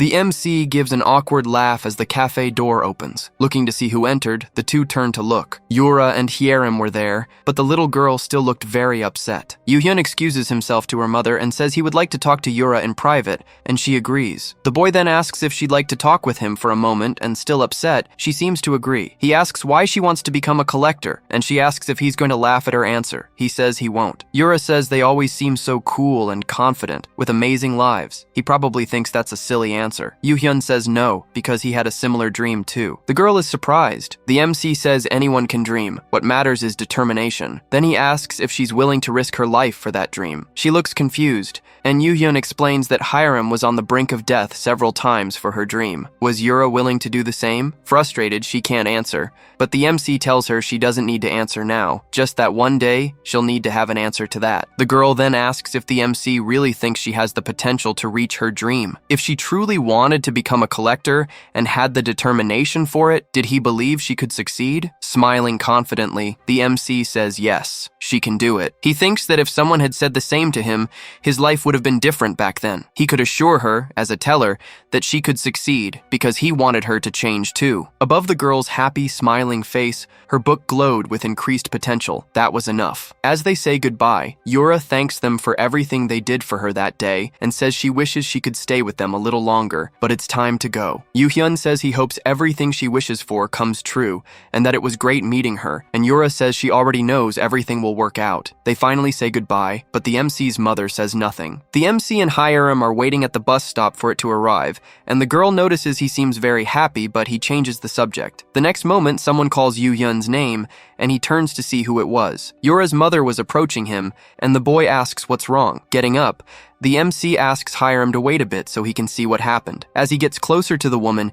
he asks what it is, and she says she had something to tell him before he left. The next moment, she hugs the MC and says he worked hard all this time. That takes Yoo-hyun by surprise. His face begins to blush, and tears waver in his eyes. He needs to tell her he's not her son and set clear boundaries. She keeps hugging him, but he can't stop it, and in the end, he returns her hug, saying yes, he worked hard. Letting go of the boy, she says she'll be rooting for him forever, and the The MC thanks her as she walks away from his life for good. All he wishes for her is peace in the remaining days of her life, since his parents in his past life died at the beginning of the end. He's not going to let that happen in this life, not lose his parents, nor allow the apocalypse to begin. The scene shifts, and we see a jar of ink spilled on top of a table. Someone yells in disbelief at something that had gone unexpectedly. Watching through the system screen those three useless fools who were defeated by the MC and Hyerim, we realize it's Jinpung, furious that his plan failed. He had only one last option to deal with him, but he didn't want to use that method since even he might not be able to endure it. Rejecting the idea, he yells that he can't do it, and then closes the system screen. Someone behind him asks what it is he says he can't do,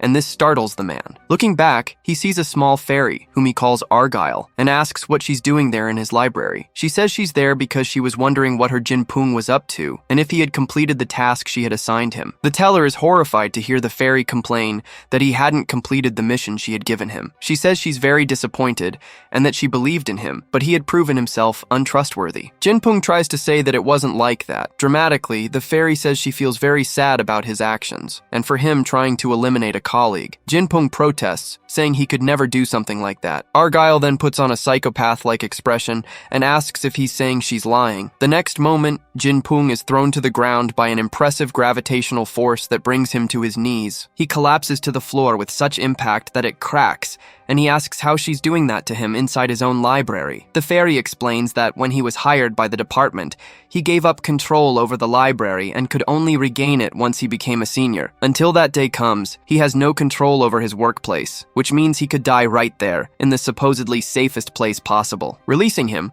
Argyle says she's a very generous senior and will give him one more chance to deal with Kang Yu-hyun. This time, in fact, he'll even receive a special service and support with points. Stammering, Jinpung asks if she really wants him to do that. Argyle nods and says she wants him to promote a story battle, a wager between tellers using their libraries as stakes. Nervously, Jinpung says that a battle against the Sword Empress would be impossible, but the fairy says he'll receive a collector worthy of the challenge. There was a collector in the department who was being secretly strengthened and wasn't yet known to the public. The divine spirits would be thrilled to see a collector capable of defeating the Sword Empress, and that gives Jinpung hope. Back at Suryun's company, we see a table filled with cotton swabs and other materials. The MC was making modifications to the sword, which had been charged thanks to Hyerim, as that sword had yet to reveal its full potential. He begins engraving some mana circuits onto the blade. The sword begins to shine and emit a great deal of energy, transforming it from an ancient relic into a powerful piece of magical engineering. In addition to earning 100,000 points for accomplishing this, he also received the story of the engraver. This was the true form of the ancient relic of Salio. Numerous extremely powerful stats are displayed on the sword, so many that I won't even list them here. Even so, the sword still had other abilities that were locked, and the MC couldn't see them yet. Something in the description catches his attention. The sword had a massive ego, which leaves him very confused. The weapon begins trembling in his hand, and the sword screams that it was finally free, startling the MC and his pet. Looking down, we see a small head with a book on top, and the MC is just as shocked as I am to see this thing. That sword wasn't just talkative. It had its own personality. It reminded me of the manhwa about the boy who hears the voices of swords. She asks who her master is, and the MC introduces himself as Yu-hyun. The girl is startled to see that he's a teller, and asks if he's going to sell her. The boy explains that he intends to use the sword instead of selling it, which makes the little girl very curious. The MC changes the subject and asks her name. With a very cute face, she says she spent so long sleeping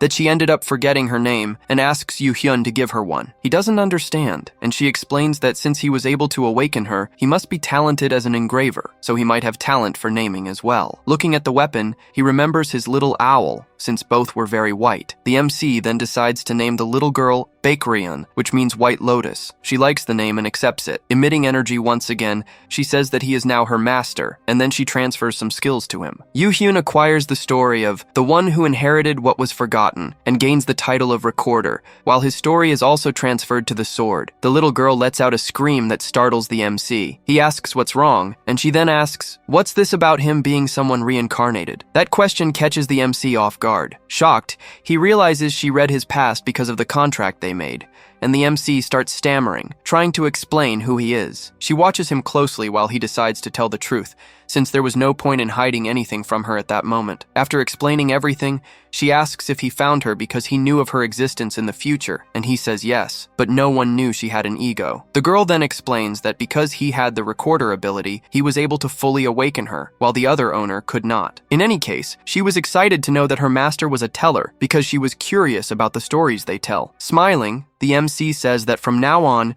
she'll see many of those stories, and he extends his finger to greet her and seal their friendship. The scene shifts, and we're in a wide open green field. Only the MC and Hiram are there, and the boy asks if she's ready. She confirms. He opens his library, and several people enter immediately, reaching a total of 2,163 viewers. Yoo-hyun greets the divine spirits and says that after a few days of rest, they could return with a new routine of live streams. This makes the spirits very curious, but the MC says he'll show them little by little and asks for their patience. First of all, he was going to explain what kind of story they were going to tell that day. Before he could continue his explanation, someone says his name, catching his attention. Turning around, he wants to know who called him, interrupting his broadcast. Jinpung was there, saying he had a request to make. He wanted a storytelling battle against the MC. This challenge call sends the divine spirits into a frenzy, intrigued by the completely unexpected event. The White Lotus appears asking what that was, and he explains that it's a battle between the stories of the tellers from Celestial Body. Noticing her presence, he asks if it's okay for her to appear in front of everyone,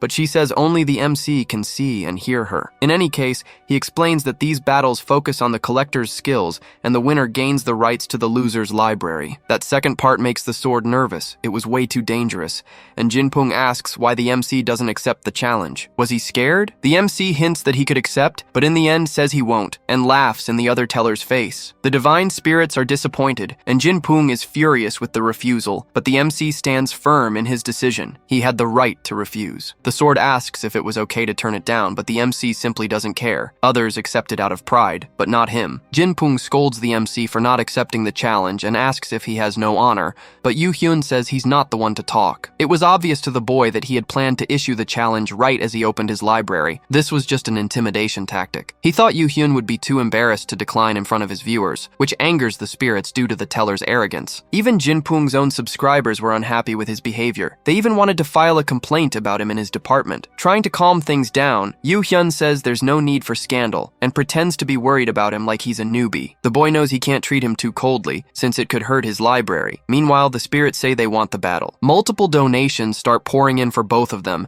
as everyone gets excited to see this storytelling duel, and the MC notices this behavior. Approaching the teller, he says he has a condition, to which Jinpung asks what it is. Yoo-hyun says that the winner will gain everything the loser owns, including the right to their life. Jinpung is startled by this, but soon after believes the MC willingly walked into his trap. The boy says it's a great offer for them both, and laughing, the other teller accepts the proposal. Confident, he says it was the MC who suggested it, so he couldn't take back his words in the end, and thus, the deadly battle was set. All of this made the little fairy very intrigued and excited. She had already been curious about the MC for becoming famous so quickly, but he was proving to be far better than she expected. Seeing him refuse to conform to the environment and openly ignore it, letting that slide would be terrible for her department. In any case, it was fine. Now that he had become such a coveted prey, the fairy could simply devour him. The scene changes, and we see Hiram looking worried, asking if the MC will be alright. He replies that he's only doing this because he knows everything will be fine,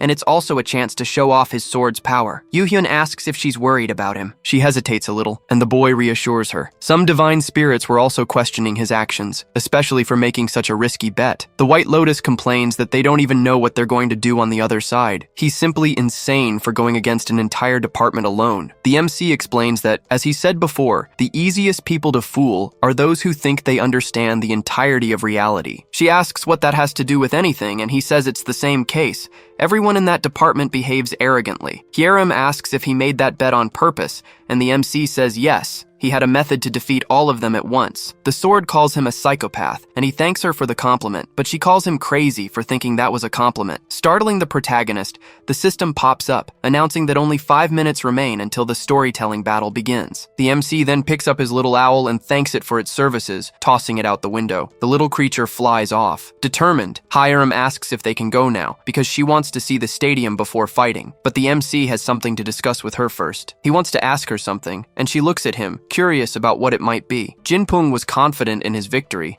Even knowing that the opponent was the Sword Empress, they were far too arrogant. Not even she would be able to defeat the collector he had received for that special occasion. And to think the department would assign someone that powerful to him, it made him excited. To him, it was obvious that the department recognized his abilities. Otherwise, they would have never given him someone that strong. With only 1 minute left before the battle began, the teller calls the collector to go. He seems a bit lazy, but obeys Jinpung. The time has come. Both teams enter the arena, and cheers erupt throughout the stadium. The audience was thrilled. If you look closely, they all seem like test dummies. The author must have been too lazy to finish their designs. Jinpung orders him to go into battle, but the boy says not to keep bossing him around. He was going to do it anyway, and that was annoying. This irritates the teller, but he tries to stay calm because it was necessary to win the battle against the MC. The collector starts talking about how his opponent is the Sword Empress, and how excited he is. He wonders what it will feel like to slice her. Shouting, Jinpung warns that she's approaching, and we see a silhouette appear in front of his collector. The teller's expression is far from satisfied. He looks shocked,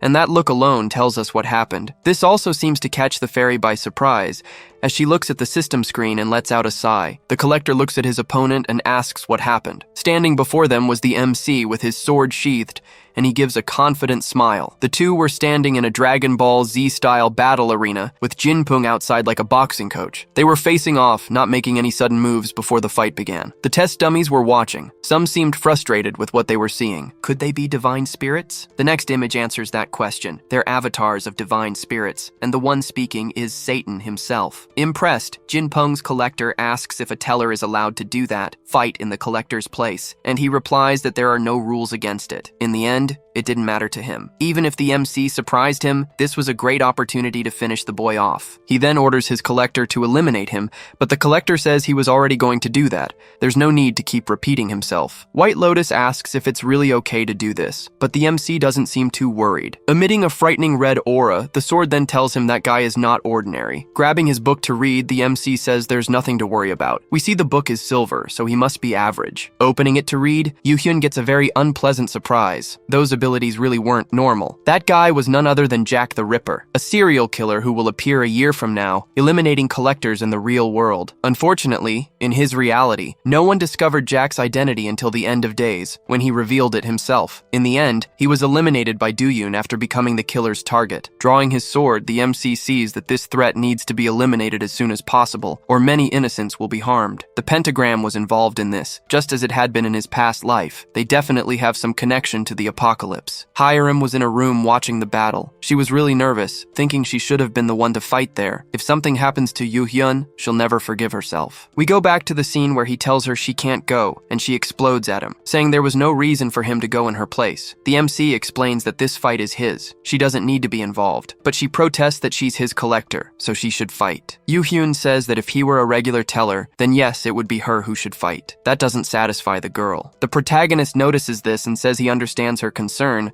but she doesn't believe in his potential, even though he's grateful for her worry. She's only worried because she thinks he's going to lose. Nervously, she admits to herself that it's true. Yu-hyun believes in her, but she can't believe in him. Suddenly, the boy puts his hand on her head, catching her by surprise as he tells her not to worry. He says he's not as weak as she thinks, but she's blushing too much to think clearly. Confident, he says he's going to prove to her that she's anxious over nothing, and prove those who laughed at him were wrong. Back in the present, she admits she's still nervous, but that she will believe in her teller. The battle is finally about to begin. The scenery changes completely. Several old buildings appear around the MC, and we see they copied Shumatsu no Valkyrie. He was in an area similar to the Whitechapel district in London. White Lotus calls the MC's attention, asking him to look ahead. Jack had disappeared the very next moment. He had been right in front of them, but now he's gone. He was probably using camouflage. Watching from above, we see Jack already atop one of the buildings, wondering how he should eliminate the protagonist. He was planning his attack when the MC turns and looks directly at him, catching him completely off guard. Entering his camouflage again, he wonders if he was seen,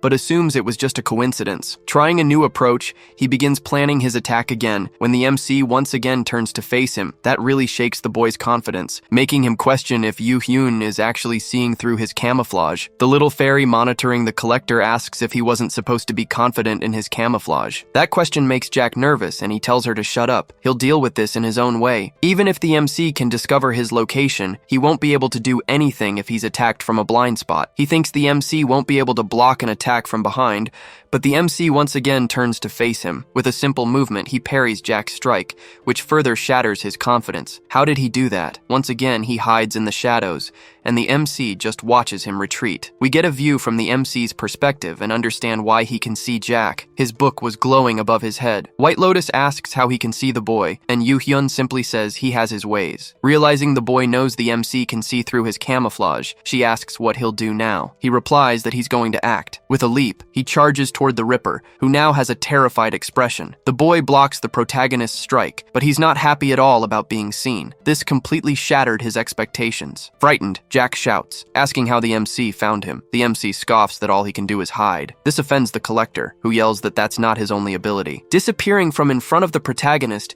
he reappears right behind him, ready to land his final blow. Hyerim screams in desperation as the dagger nears his back, and the collector shouts for the MC to go to hell, but he dodges easily. The two lock eyes for a mere second, while the MC smiles. In the next instant, Jack had already distanced himself from him, and Yoo Hyun asks if he's finished. Raising his sword, and even more confident in his skill, the MC says it's now his turn. Up in the stands, we see the MC's owl flying closer to the divine spirits. It lands on a wall and listens to the spectators' comments. Despite being impressed by the MC, they still underestimate him. A magic circle appears beside the owl as it carefully observes the spirits. The MC is able to hear their conversations through his pet, and hears the spectators still belittling his abilities. He tests out this skill from Baekhyeo, and it turns out to be an impressive ability, nothing less than expected from that gift. In any case, it's clear that the divine spirits still believe he's weak compared to the other collector, and that excites him. This was the perfect opportunity to show them that things were completely different from what they thought, and he leaps into the attack. Getting ready, Jack tries to figure out from which side the sword will come, left or right, so he can parry it. Something suddenly catches his attention before he can even think. He dodges one of the MC's strikes, but it wasn't a sword in his hands. Just a second ago he had a sword, but now he was holding a spear. When did he change weapons? Several blows are delivered by the MC, but Jack manages to dodge them all. He had been scratched, but he still had the ability to overpower the protagonist, even with his change in stance. Not long after, he already manages to analyze the attack pattern and range of the weapon. It was time to take that fight seriously. Yoo Hyun jumps backward with the spear, ready to strike Jack from above, but Jack figures it won't reach. Jack yells, calling the MC an idiot. He'll be stabbed before his spear even gets close. Unsurprisingly, the spear hits the boy's shoulder, catching him off guard and making him drop one of his blades. He looks at his wound, shocked and on the ground. He asks how the MC did that, but the MC says he wasn't seeing the full picture. His failure to predict that last attack was obvious. The spear had become much longer and now far exceeded the MC's height. Shouting, the boy calls Yoo Hyun a cheater, but the teller simply says he has a skill issue, and that was on him. Completely losing his composure, he tells the MC to shut up and leaps for his attack. All he needed was to get close enough to the MC and eliminate him in the most painful way possible. He was about to pull it off. A blue light emits from the protagonist and hits the other collector directly in the face. Shocked, he sees that the MC now has a shield in his hands. He finally realizes that the MC wasn't switching weapons. His weapon was transforming, and once again, it becomes a sword. Yoo Hyun attacks with a vertical slash, but the collector manages to block it with his daggers. Immediately, the MC prepares a second vertical slash, and Jack gets ready to parry it again. The weapon changes once more, now into a flail that strikes the ground right between Jack's legs, which he narrowly dodges. The MC swings the weapon for a lateral blow, and by then, it had already transformed into an axe, while Jack ducks. Apparently, the MC manages to land the strike, as a small explosion is triggered by the impact. Jack is terrified. How could a weapon like that exist? And how could he wield it with such skill? Was he really a teller? The divine spirits wonder where he got that weapon. One of them theorizes it was either heaven or pandemonium that gave it to him. They were still just rumors,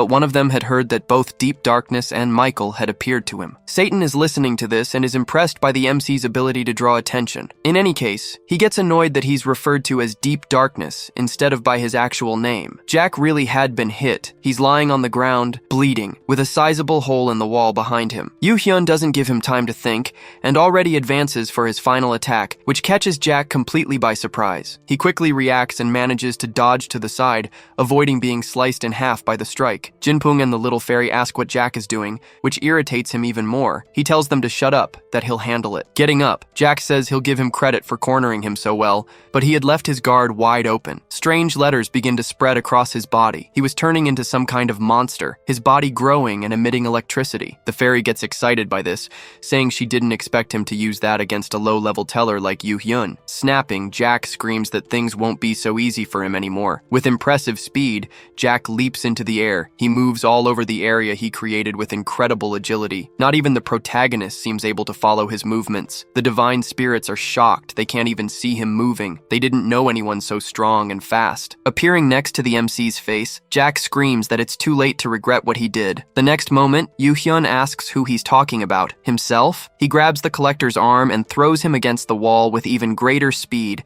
making it explode on impact. Jack is stunned and seems to pass out too. And the fairy, watching everything from the sidelines, can't believe it. Yu Hyun says he would have finished the collector off much sooner if he'd known the fight would be this boring. On the ground, unable to move, Jack is in disbelief over his defeat. He screams, asking what the hell the protagonist is. That was supposed to be his story. He was supposed to be the main character of it all. The MC was supposed to be nothing more than a sacrifice to make him shine even more in others' eyes. How could he have lost? Placing the blade to the boy's neck, the MC says he was drunk on his own power and lost because of his pride. Yu Hyun tells him to take a good look at the one who defeated him. He was the victor. His words are, "I am the true main character of this stage." The boy whispers for mercy, but it's too late. Raising his sword, the MC says that this was his power, the value Jack had underestimated all along. All we see is blood spraying as Yu Hyun claims his complete victory. Jinpung shocked by the entire fight. The divine spirits were also in disbelief over the MC's win. He sheathes his blood-stained sword as the system announces his victory. The area will soon disappear. Someone begins clapping timidly, but is quickly followed by others, who are ecstatic about the battle. Blushing, the MC starts laughing, seeing that everyone is enjoying his performance. Hyrim is emotional, having watched the whole fight. The boy had really defeated a tremendously powerful collector. Even so, she's frustrated for not having been able to believe in him until the very end. But she will change that attitude and says she believes in him now, and will never replace him with anyone in this world. Was that a love confession? I think so, because she calls him my light. Miguel is shocked and says that Yu Hyun is incorrigible. After all of this, more and more divine spirits will want to sponsor him from now on. Smiling, he says he'll expect even greater feats from him, and it seems he's accepted that he'll never be able to control someone like the MC. We return to Jinpung's library, where Argyle is screaming at him, furious over his defeat. She yells, demanding he say something, but at that moment he's being strangled by the power of his senior, coughing from lack of air. The collector she gave him was defeated by a rookie teller as if it were nothing. Jinpung protests, saying someone must be behind him. Someone had to be helping him. Argyle cuts him off, saying there are no excuses. Nothing would change the current situation, and now there's no turning back. She needed to find someone to take the blame for this situation, the person who caused all this chaos within the pentagram. Jinpung screams in desperation, begging her to have mercy on him, but her face was livid with rage. He had failed his mission, and there was no forgiveness. Nothing he said could fix it. The losses he caused were so great that he couldn't repay them, even if he worked his entire life. The teller was in despair, and that only made Argyle hate him more. He had lost the rights to his library because of his defeat. Eliminating him was the best option. She was already being merciful by doing so, because his life would be far worse if he remained alive. Jinpung was in complete despair, not understanding how things had ended up that way. That bastard Kang Yu Hyun had known he would win from the start. He knew everything, and Jinpung had never been the hunter in this story. Tears begin to fall from his eyes, as he was already seeing his inevitable end. The teller vanishes into the shadows after being eliminated by Argyle. A sound is heard, and the fairy looks back, still wearing her expression of pure disgust. Yu Hyun was opening the door. She quickly changes her expression and begins speaking to him cheerfully, introducing herself. The MC introduces himself to her as well. She says she loved watching his fight because it was amazing, and he pretends to be embarrassed, saying he doesn't know how to respond to such praise. The MC asks where Jinpung is, but with a sad face, she replies that he no longer exists. Since he lost the storytelling battle and his life was part of the agreement, he was destined to be eliminated from the beginning. The MC finds that strange. Even if they had bet their lives, he never ordered Jinpung to die. Argyle says he doesn't know that because it was his first battle. Dropping the act, he asks seriously if she could stop talking nonsense already. She turns to him, asking if she misheard what he said. Yoo Hyun says she heard perfectly. He wants her to stop talking nonsense because she got rid of something that belonged to him, and that was wrong. Argyle says that even if she was wrong, she's still his superior and deserves respect, but the MC says she abused her power in the end. Returning to her friendly demeanor, she says she really did make a mistake, but will compensate him accordingly. The fairy transfers 800 points to the MC and asks if that's enough to settle things between them. The MC looks at her and says he already knows who she is. She was a psychopath who laughed at the deaths of people dying right in front of her. She had been harassing them the entire time. The image of her gathering people who refused to take part in a challenge just to cause a massacre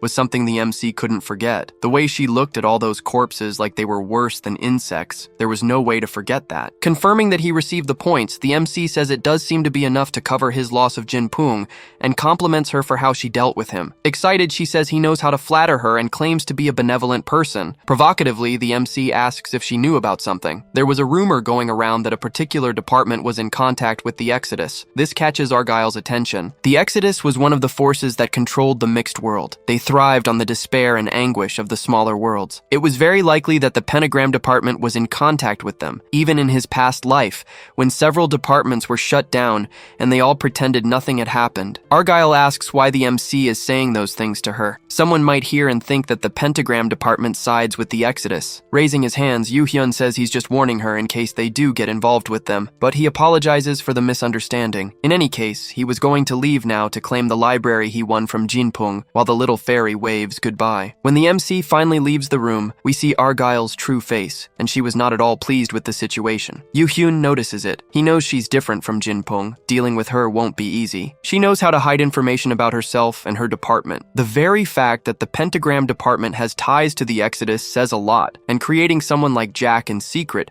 illustrates that very well. It definitely won't be simple or easy to deal with these people alone. However, he had a way out. Pulling out a book, he tells himself that things will be different from how they were last time. Back at Suhyun's company, she says she would like him to give her information ahead of time about what he plans to do. She scolds him because they had gone out to make some money and suddenly ended up in a storytelling battle. The two apologize to her, and Suhyun says she'll stop there since they were remorseful, and they even came back with a win from the battle. Hyerim says the MC was amazing, and Yoo Hyun says the capacity of his library increased greatly, and the divine spirits were satisfied. Looking more closely, he notices that Suhyun is a bit too happy and comments on it, which startles her. Excited, she says she didn't want to say anything, but since he was too curious, she would tell him. The MC says he never asked, but it was too late. Suhyun yells that today is payday, glowing with excitement. I get like that too when my paycheck hits the account. Hyerim gets curious, but it was pretty obvious what it was about, and Suhyun tells her to check her account to see how much she received. The girl opens her phone and her face shows complete shock and embarrassment. Overwhelmed, she screams to the MC, asking what she should do. She was now totally rich,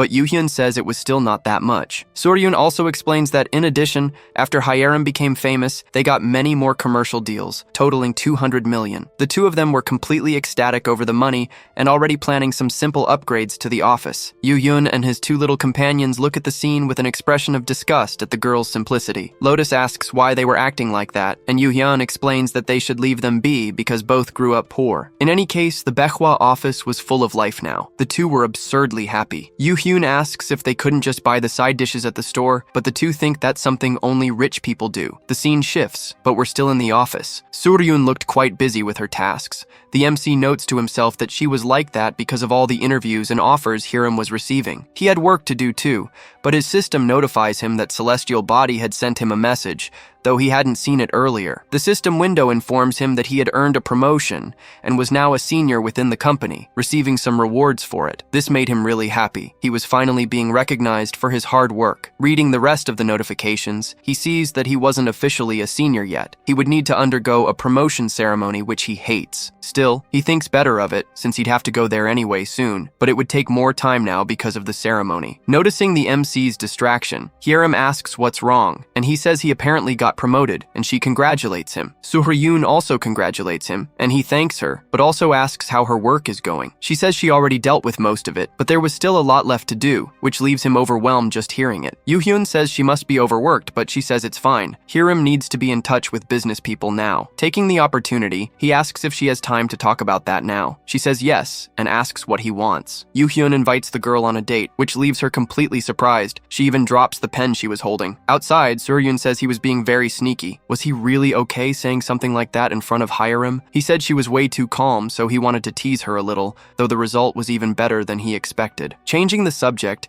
he asks if she's having trouble finding someone to handle negotiations with other companies, and she says yes. The MC was eager to solve that, and he knew it was hard for a no-name company like hers to build trust and close partnerships. He had invited her out because he wanted to help. If a teller appeared in person, even the big companies wouldn't be able to look down on her. Soo-hyun thanks him and says there was a company she had been considering, but there was a problem. She asks him to listen carefully for a bit, and he turns to give her his full attention. They stop at a cafe, and then the girl begins explaining that her family was relatively well off and peaceful. Even though she grew up without a mother, things were going fine, and she had a brother who was a collector and was becoming well known in the field along with his team. But one day her brother died in an accident, and all the problems started right after that. Several collectors, even some from major clans, were also injured or killed in that incident, and they sued her brother. He was dead and couldn't respond to the lawsuit, so her family lost a lot. The MC starts thinking about that story and the injustice caused. Soo-hyun believed in her brother's kindness. He was a good person like no other and valued his family, but he saw something wrong in society. Yoo-hyun asks if he thought mental domains shouldn't be preserved, and the girl confirms it. That makes the MC realize it was the same situation he had experienced with the old man from the association. That's why her family was sued. He even starts to think that her brother's death might not have been a mere accident, and decides he'll investigate the situation soon. Someone calls out Soo-hyun's name, and she seems to recognize the voice, as she's startled upon hearing it. An old man recognizes her and says it's good to see a familiar face around there. He greets her, and she greets him back. The old man then says he was saddened by her departure from the clan,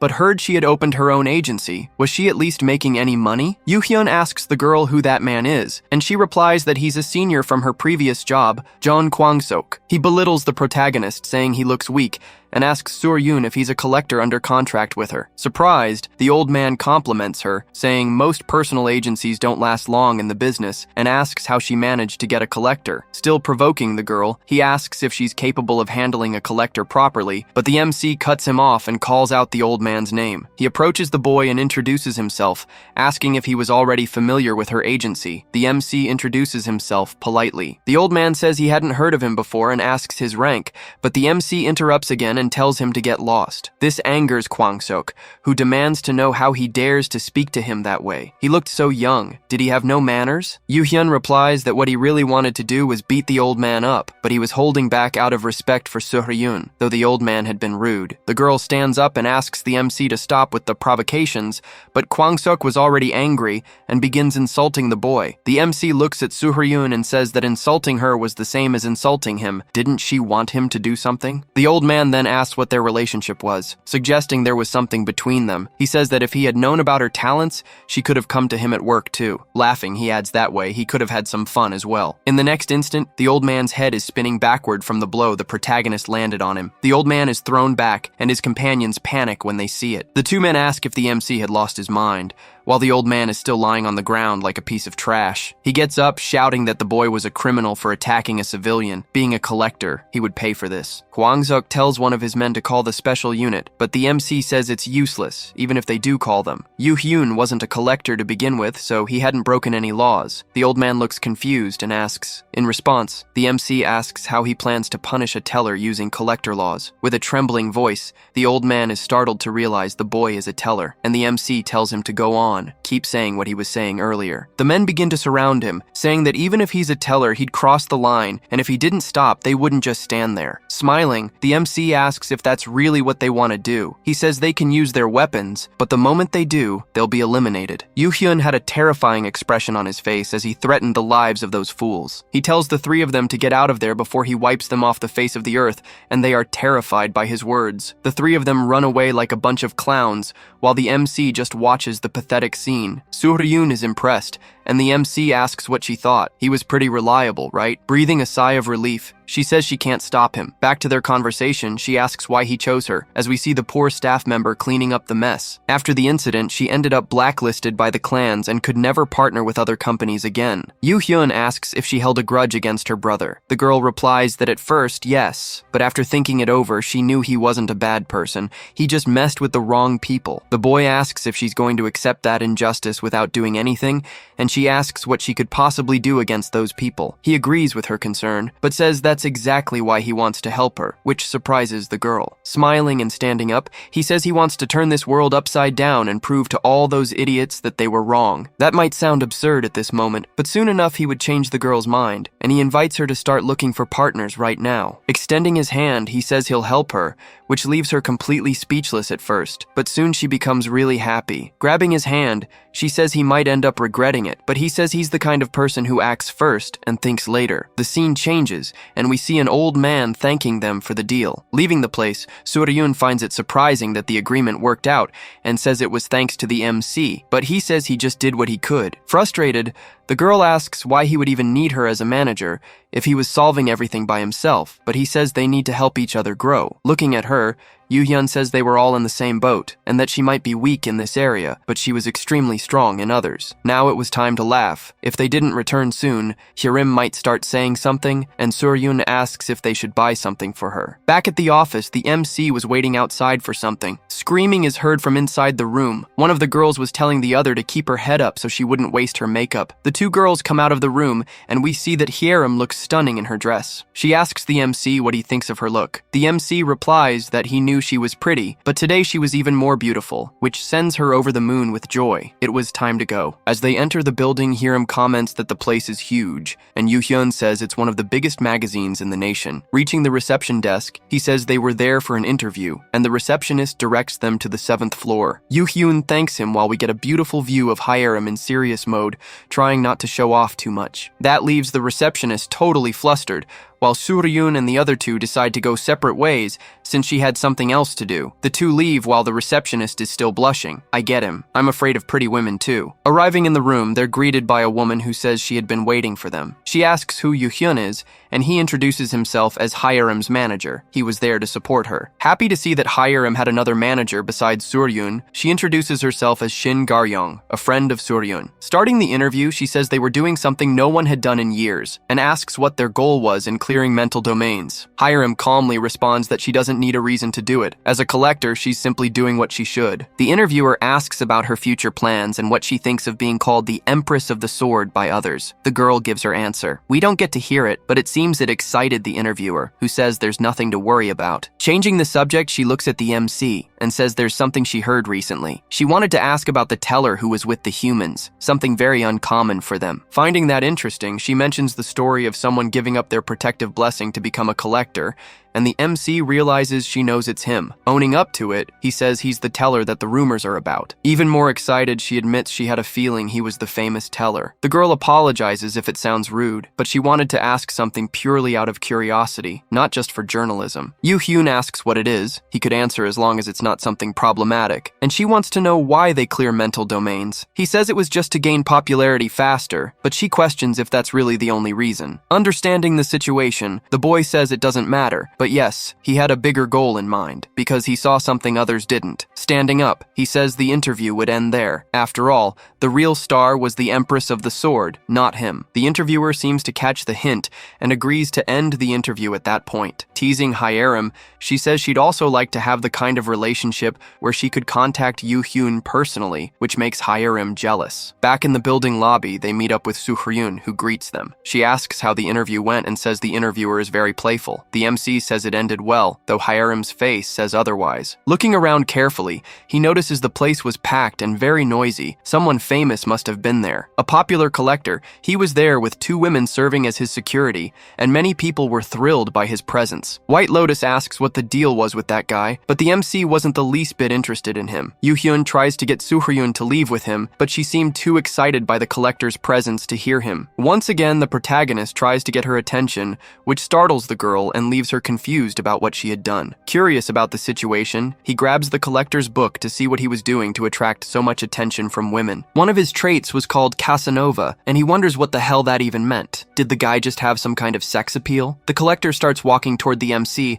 and Soo-hyun warns him as he's still distracted with the book. He steps up to Hiram and says it's a pleasure to meet her, introducing himself as Ju Kyung-soo, but she doesn't seem to care at all. Kyung-soo says he had heard a lot about her and came hoping to get to know her better, then starts flirting. Hiram's expression is one of pure disgust, which makes the MC realize that not even the guy's skill could break her mental fortress. Irritated, Lotus says he was only there because of Hiram, which makes the MC want to act before he gets any closer to the girl. He steps between them and says Hiram was uncomfortable with his presence, introducing himself as her manager. Conceited, the collector says it's absurd that a mere manager like him was standing in his way and claims he's famous and known by all. Yoo-hyun says that's irrelevant. He doesn't want that guy near his collector because she doesn't like it, which makes the girl blush a little. The man laughs and says there's no such thing as a woman who doesn't like him or who hasn't heard of him. That attitude makes both the MC and White Lotus even more irritated and eager to wipe the floor with him. Before they can do anything, Hiram asks him to stop because he's being a nuisance. He accepts it but still invites her out. She apologizes but says she has to turn him down. She doesn't have time for that kind of thing, though he keeps pressing her. Hiram pushes his hand away from her chin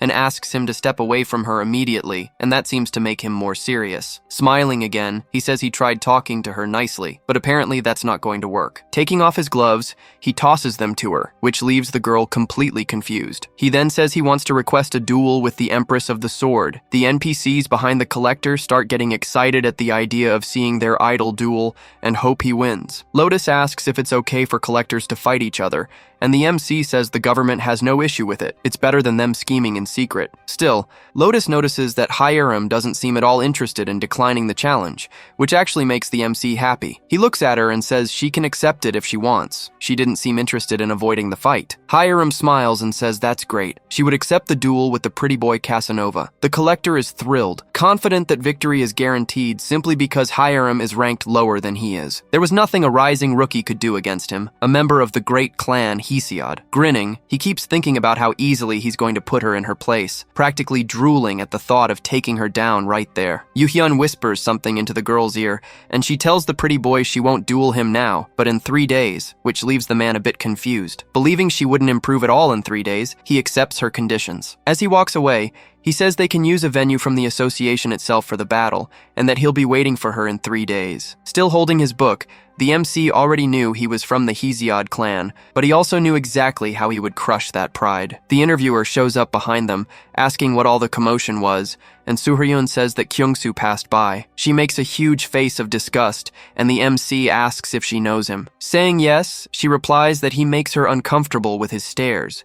It was clear she too was unaffected by his ability. The girl also explains that, on top of everything, there were rumors that he used his clan's power to do bad things, and asks what he did to them. Yoo-hyun says that the man requested a duel with Hiram, and they had accepted. This shocks the girl. The news worried her since the guy was strong, but the MC reassures her, saying he has a plan to defeat him. It was just a matter of thinking about it. If the Empress of the Sword wins a duel against him after the interview, it would become a huge journalistic scoop. She asks if he was trying to take advantage of the situation, but the boy says he'd be grateful if she could bring more media attention to them with it. Sighing, she says she already figured he wasn't an ordinary person, but now he was proving to be even crazier than she thought. Either way, she says she'll do as he asked and tells them they'll meet again another time. Hiram thanks the MC for letting her take part in the duel, and he says he only did it because he's confident in her victory. She asks why he requested to postpone the duel for 3 days, and he responds that they need to make this event as big as possible to attract media. Journalists started gathering in front of Soo-hyun's office,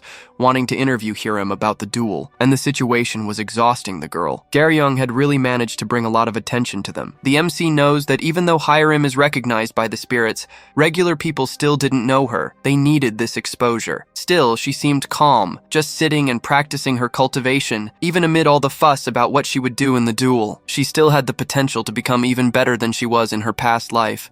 so he couldn't allow her maximum potential to be held back. From the MC's perspective, they needed her to become stronger than ever and transcend to her true peak. This battle was meant to help her grow even more, not just in strength, but also in fame. The day of the duel finally arrived. We see the Colosseum where the battle between the MC and Jack took place, at least I think so. Snack vendors were already selling their goods, and the stands were starting to fill up with people eager to see the fight. It was clear that this battle was highly anticipated. The place was beginning to get packed, which even startled Suryun. Yoo-hyun asks if she's nervous, and she yells at him, overwhelmed by how much attention was focused on this fight. Everything was at stake. He was impressed by the media traction Garyoung had gathered, but it was also plausible that it was thanks to the artist collector too. These battle events weren't that common, so people got excited whenever one was happening. Suryun starts to feel sick from the nerves, and the boy asks if she wants to go to the bathroom. She yells at him, saying it's just a stomachache. In any case, the place was packed. Even members of great clans and famous collectors were present. The nerves were understandable. Lotus comments that he doesn't seem nervous, but he denies it. He just wasn't showing it. This battle wasn't his. It belonged to the Empress of the Sword, and we see that, although meditating, she also seemed nervous. Only 3 minutes remained before the duel would begin. She opens her eyes in a contemplative state. Yoo-hyun asks if she's ready, and Hiram stands up and says yes, though there's a hint of hesitation in her voice. He gives a gentle smile, but in the next moment punches the girl on the head for no apparent reason. Crying, she asks why he did that, but he says he didn't hit her with the intention to hurt. He asks if she's less nervous now than before, and it seems to have triggered something in the girl. She realizes her nervousness is gone. Still, she complains to him, saying he should have warned her,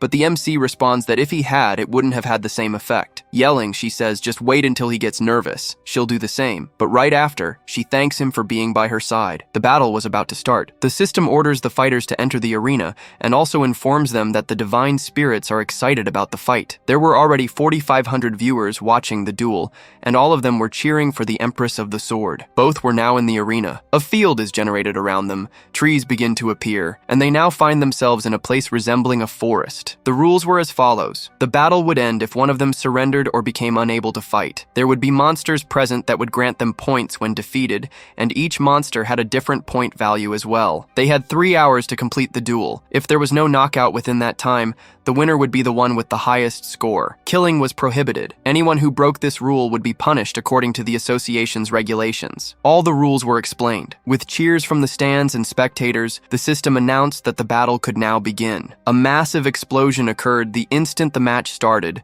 earning him 150 points. He looked excited and energized for this duel. A spectator begins to cheer for him with excitement, while another asks what the Empress of the Sword was doing. She was standing still with her eyes closed, leading the man to wonder if she was already giving up before the fight had even begun. We quickly see that the electric aura around her body starts to take form. She was deeply focused. Opening her eyes, we now realize the real battle was about to begin. She was finally ready. The artist looks behind him to see what happened and wonders about the sound he just heard. Something was rushing toward him. Before he could understand what was happening, Hiram was already in front of him with her sword, ready to slice him into sashimi. Even so, he wasn't weak and manages to block the attack, though it was clear he struggled to do so. The hatred on his face was clear, and he thinks she's a damn brat for going after him instead of the monsters right at the start of the battle. Excited, the commentator remarks how the battle had already kicked off with a clash between the two, rather than a search for points. An electric dragon is summoned by Hiram. She wasn't there to play games. Her objective was crystal clear. Losing it, the artist shouts, asking how she dared to underestimate him. At that moment, his aura also intensifies, turning red. The fight between them was absurdly intense. Their auras clashed. It looked like two Super Saiyans were fighting. Even though he was strong, the artist realizes he was being overpowered by the Empress of the Sword. Her strength was overwhelming. Without losing composure, Hiram delivers a vertical slash so powerful it causes the ground beneath the artist to sink several centimeters. The crowd was shocked by such strength. They knew she was strong, but this was far beyond their expectations. Hiram thinks to herself that this was exactly what she wanted, the feeling of crushing someone who had underestimated her. The artist's face was pale with fear. The feeling of unleashing her full power, along with the freedom to do so, was thrilling her to no end. She makes a horizontal slash that cuts through everything around them. The forest chest is flattened in an instant, but the artist still hasn't been cut. A thin line of blood runs down his face. He had been hit, but was still standing and not seriously hurt. Terrified, he touches his face, still in disbelief that he had actually been struck. Finally snapping, he charges at the girl, having completely lost his mind over his beautiful face being wounded, and screams at her. With just one motion, we see a sword flying into the air, spinning at high speed. Hiram had disarmed the boy with her sword. Now he only had the other blade left in hand. Rushing in before he could react, she drives her knee directly into the bridge of his nose, breaking it instantly. The boy falls backward, blood gushing from his face, and he's already unconscious. The girls in the stands are completely shocked to see their idol being defeated so easily. He regains consciousness just before collapsing completely, returns to the fight, and begins thinking that he can't lose to a low-ranked collector. Analyzing his situation, he thinks he needs to calm down, otherwise he won't be able to read her attacks and respond properly. He had to react the right way. Hiram approaches again for another strike, and the artist finally spots an opening. Quickly he moves to counterattack, but with a graceful movement Hiram dodges, catching him off guard and slipping behind him. Furious, he realizes she was just playing with him, so he pivots his foot to keep her in sight. Leaping toward her, he yells that he won't let this slide, but with just one punch, Hiram knocks him out again. Suryun and Yoo-hyun watched the scene in horror. The boy was being mercilessly crushed by the Empress of the Sword. Trembling and with his face completely wrecked, he starts to stammer that he wants to give up, but she lands another punch. Hiram was deliberately stopping him from surrendering and continued to beat him up with conviction. The girls started to completely lose their admiration for the artist, since he was so easily subdued by another collector. Someone from the stands yells, asking why they weren't stopping the fight, but Hiram wasn't letting him declare surrender, so they couldn't stop it. Finishing her combo, she raises her arms for a final blow so strong that it explodes the entire area where the two of them stood. As the dust begins to settle, she observes the scene, and we see that the boy was completely defeated and unconscious. Impressed, the announcer finally declares the battle over and crowns Hiram, the Empress of the Sword, as the champion of the duel. The battlefield is finally deactivated, and they return to the Colosseum arena. Argyle was in disbelief, and at the same time disgusted by everything she had just witnessed. Most likely this whole mess was caused by her. Realizing that Hiram had shown her true strength at that moment made her even angrier, and she understood that it was the MC who had given her that order. All she wanted now was to tear Yoo-hyun apart, but she couldn't act recklessly. An opportunity would come soon. Meeting up with the others, Hiram is welcomed by Suryun, who asks if she was okay. Extremely happy about her friend's victory, she praises her performance, touched by everything she had seen, and the girl thanks her for the kind words. The MC calls out to her, saying she was impressive, which sends her floating on air once again. She blushes more and more each time, and you know the rule. As cheerful as can be, she thanks the MC for his support. Someone slams a table, furious, saying things can't stay like this. The scene changes, and we see a meeting room where people are yelling that they can't keep losing mental domains because of the Empress of the Sword. Someone else asks what they can do, but a third person says they're being too emotional. His name is Lim Gunwoo. The leader says that even if he was there against his will, he should focus on the meeting, but Gunwoo doesn't seem very interested in it. Apparently, he also thinks that mental domains shouldn't be kept open, just like the Empress and the MC believe. Back at Suryun's office, she comments how amazing it was that Hiram was the talk of the moment. Everyone was talking about her. While the two chatted excitedly about the next foods they would buy with their money, the MC sat deep in thought. Hiram notices and asks what he was thinking about. The MC finally says that he made a decision, but the girls still look confused. Yoo-hyun wants to recruit a new collector, completely defying their expectations and making them scream in disbelief. Hiram starts crying that she's being abandoned. The MC approaches her, who's sobbing on the couch, and asks when he ever abandoned her, but she yells that he lied, saying he only needed her. He begins to explain that it can't be just the two of them clearing mental domains forever. Things would get harder soon. It wasn't urgent yet, since both could still handle the domains. But that would change soon, and they needed to prepare. Besides, now that her rank was about to rise, wouldn't it be great to have a junior just for her? That definitely caught the girl's attention. Her attitude shifts quickly, and she says there's no helping it. She should let it go and show the generosity of a senior, now visibly excited. Suryun asks if the MC had someone in mind, and he replies that he hadn't thought of anyone yet. That wasn't entirely true. Remembering his past life, he could think of other collectors who were known as the miraculous generation. Lotus suggests he use his knowledge of the future to find someone. He says he has many candidates, but it wasn't the right time yet. Some hadn't even awakened yet, and finding an unknown person could be harder than expected. Lotus ends up complaining about that. The MC then remembers that there will be a competition tomorrow, which would be a good opportunity to find a hidden gem. Most likely likely there would be someone interesting in that competition who hadn't become famous in his future. A system window pops up for the MC, catching his attention and interrupting his thoughts. Someone unidentified was trying to start a video call with the MC. He decides to see who it is. Someone with a demonic appearance appears in the window, asking if the MC could hear her. When the MC confirms, she says she heard he had recently been promoted to senior. She finds the MC's stoic reaction strange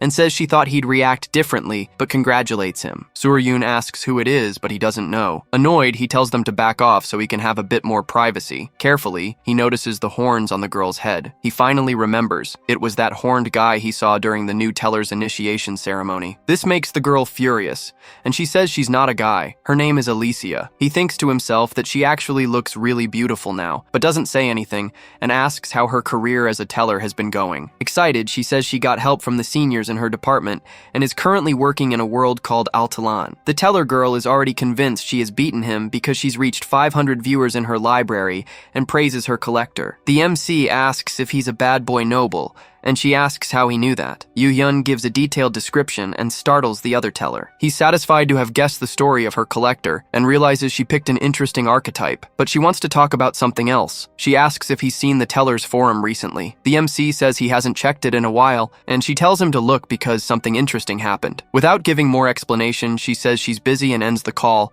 leaving the MC curious about what was strange on the forum. He opens the forum window to check the posts and sees something that startles him. There was a discussion about a teller who tried to copy the MC, giving up his blessing and fighting alongside the collector, but ended up being eliminated for it. Opening the video linked in the forum, he watches the scene of his end. He had tried to abandon the collector, but still didn't survive. Watching the video with him, Lotus comments that she didn't think it was real, but she's impressed to see that footage. Several people commented on how irresponsible it was to give up one's blessing, but the MC sees it as a good thing. It brought him more attention. Either way, many tellers started giving up their blessings, trying to imitate him. Lotus asks if that worries him. Instead, he thinks it would make an interesting story. A teller who gave up their protection blessing and struggled because of it. The next day, we see Hiram looking disappointed, asking Yu-hyun if he really had to go alone. He says yes, there were still too many reporters in front of their office because of her duel, and he needed to deal with that as soon as possible. Asking her to understand, he activates his invisibility ability and says he'll be back as soon as he's done. The boy passes through the crowd with no trouble, while the reporters wonder when they're finally going to come out. Arriving at the location of the collector graduation ceremony, we see many people coming in and out of the place. Lotus is shocked by the crowd, and the MC comments that it's possible people from the major clans were there to scout for recruits. The Sword asks if he'll be able to find someone competent in that place. Surely the major clans already have information he doesn't. The MC explains that he's not necessarily looking for the best among the collectors. After all, Hiram was far from that in the beginning. He understood that those with the highest rank were often more talented, but there were still hidden potentials that only he could see and awaken. Lotus didn't have that ability, but she ends up accepting his explanation, and they start looking for a collector with great potential. The whole day goes by. Lotus is already tired from searching alongside the MC, but he still doesn't seem to have found anyone truly interesting to call. All the collectors he saw were very average. He was hoping to find someone with at least golden level potential. Something catches his attention and makes him take off running, scaring Lotus, who's left behind. The Sword tries to run after him and even calls out his name, but he doesn't listen to her and runs until he turns a corner. Yu-hyun looks stunned, wondering if he had seen it wrong. Catching up to someone, he shouts, asking for a second of their time. Looking at her, he's left speechless. The girl he called turns around, but she doesn't seem very happy to have to give attention to the protagonist. What he sees above her is simply astounding. 3 books with various colors, like a rainbow. Yu-hyun couldn't react. Normally, a person only has 1 book, but she had 3. That could mean a lot of things, but what exactly? She turns to leave again, but the MC calls out to her once more. Approaching her, the MC introduces himself and asks for her name, but she tells him to go away or she'll eliminate him right there. The boy doesn't seem to hear her, as he's extremely excited to meet someone with a power potential as strong as hers. Once again, he introduces himself to her as a teller and says he's from the Baekwa office. She then asks what he wants from her, and the boy replies that he would like to make her a great offer. Uninterested in the offer, she turns to leave, saying she's busy and doesn't want him bothering her, but he places a hand on her shoulder. Turning only her head to face the MC, she warns him that if he doesn't let her go, she'll end his life. Yu-hyun finally gives up and lets the girl go. Apparently, he wasn't going to get anything from her. Lotus arrives and asks if he was there because of that girl. She must be really talented or someone he knew from the future. Which one was it? The MC replies that he doesn't know her, but he thinks she must have been famous in his past life. It was strange that she was a complete unknown. Giving up for now, he tells Lotus they should head home, but that he'll find her again. Lotus asks how, if he doesn't even know her name. Showing that he has one of her books in hand, he says not to worry.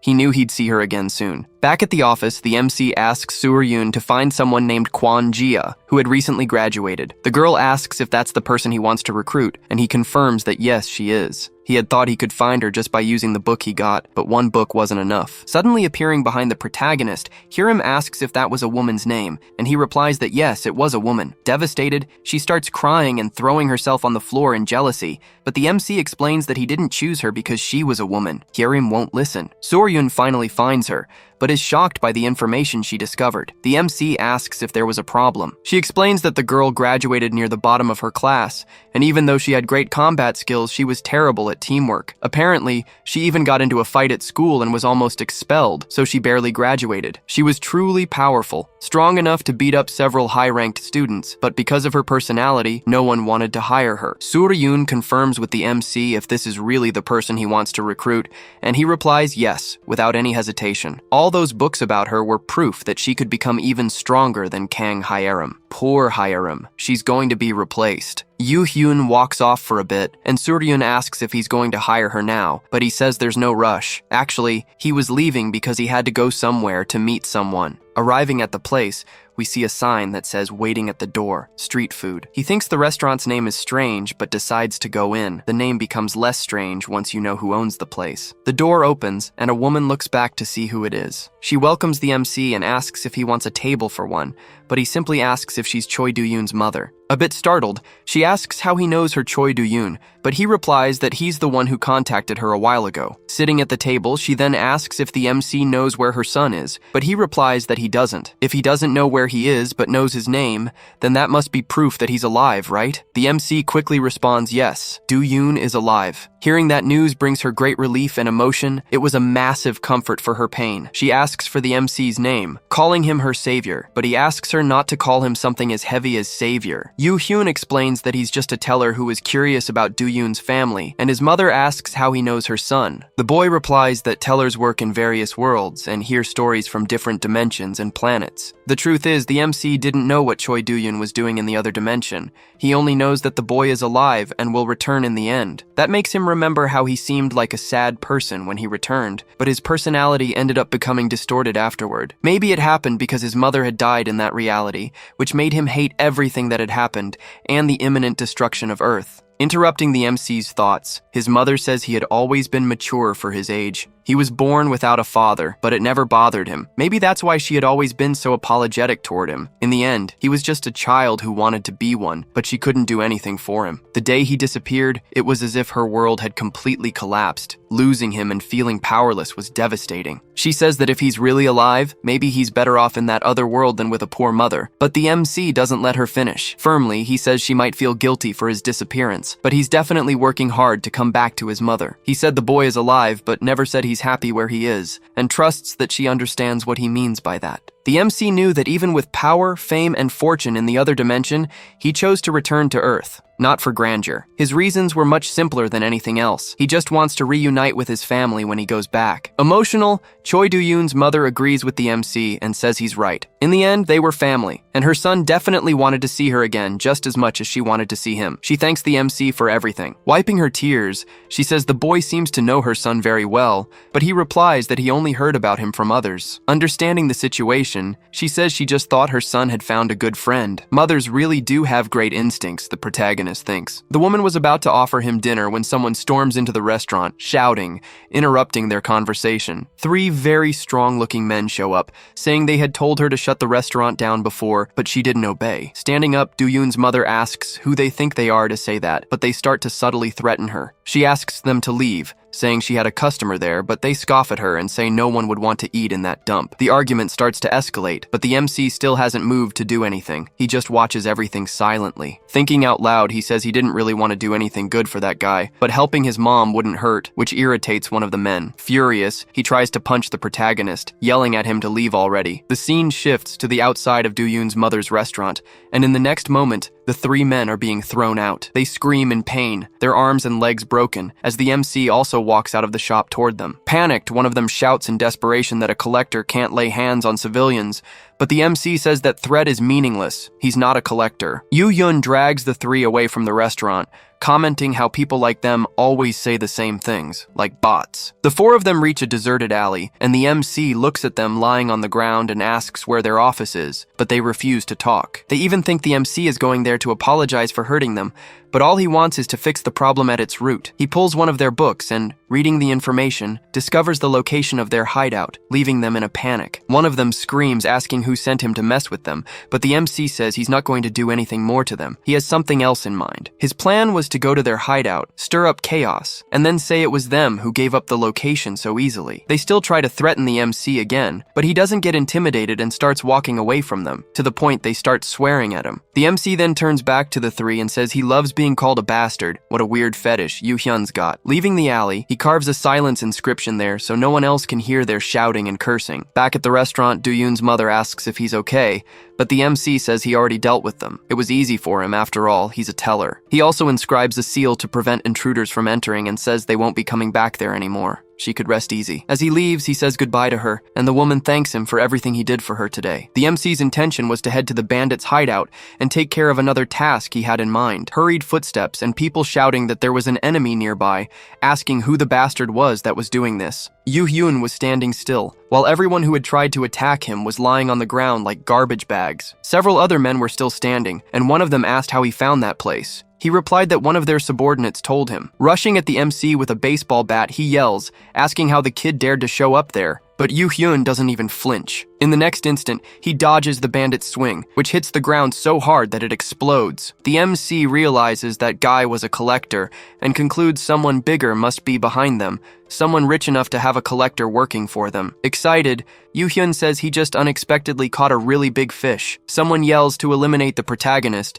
and all the bandits charge at him together. The MC quickly counters and knocks one down with just a single kick, leaving the others terrified by his strength. Another pulls out a knife, cursing at the MC, and charges in to try and slash him. Effortlessly, Yoo-hyun grabs the blade with one hand. It felt more like grabbing a broomstick than a sharp weapon. The man is startled and asks how he didn't get cut doing that. Taking the knife from him, we see that Yoo-hyun had used the knight combat skill, which enhanced his physical abilities and defense. He punches the man square in the face, dropping him instantly. The bandit is sent flying backward from the impact, while the others just watch the scene unfold. Yoo-hyun then turns to the rest still standing and calls them all at once, gesturing with one hand to come at him. A middle-aged man with a cut across his face is trembling in fear while holding a metal briefcase. All the other bandits had already been defeated. One had even turned into a human piña colada right there. The man asks who the MC is, saying that collectors aren't allowed to harm civilians, but Yoo-hyun replies that he's not the first to say that today. Terrified, the man starts to think the protagonist is a known assassin collector, assuming someone had sent him to take him out. Desperate, he yells that he'll give all his assets to Yoo-hyun. He just wants to be spared. The MC is confused, but decides to play along. Yoo-hyun crosses his arms and tells the man to hand over the assets. He opens his briefcase and shows what's inside. Besides money, there's a notebook, which immediately catches the MC's attention, and he grabs it. Inside, he finds proof that two major clans were colluding with these criminals. Han Wol, who had expelled Suryun from the clan,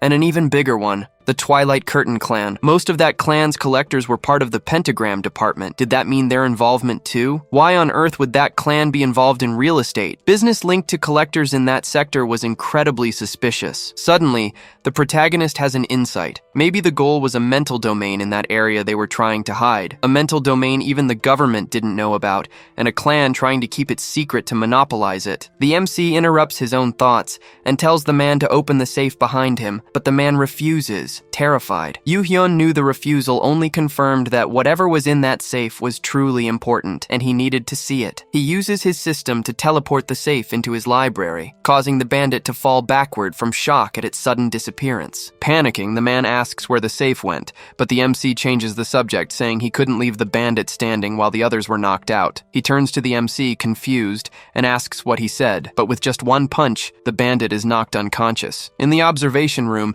Yoo-hyun is staring at the safe he brought from those bandits. It didn't look like he had enough strength to open the thing without causing major damage, so he starts considering other options. Remembering his engraving ability, he begins to completely alter the safe's configuration to reduce its security to 0. In just a few seconds, the vault opens on its own, and inside there's a notebook titled Top Secret. Reading its contents, the MC tells himself that this was much bigger than he ever expected, and wonders how he can use that information. The 3 idiots who got beaten up by the MC in the previous chapter are on their knees, begging their boss for forgiveness over what happened. Yelling at them, the boss says that if they hadn't revealed the location of their hideout, that lunatic wouldn't have gone there and wiped everyone out. A group of 3 men arrives at the gang's hideout, and this greatly alarms their boss. It's the superintendent saying he heard the news. He asks if it's true that their most sensitive piece of information was leaked because of an idiot. The gang leader tries to deny it. Quickly trying to explain, he says the MC took the vault, but he was confident he wouldn't be able to open it because it had several layers of security. Approaching the 3 idiots, the superintendent asks if they're the bastards who leaked the location,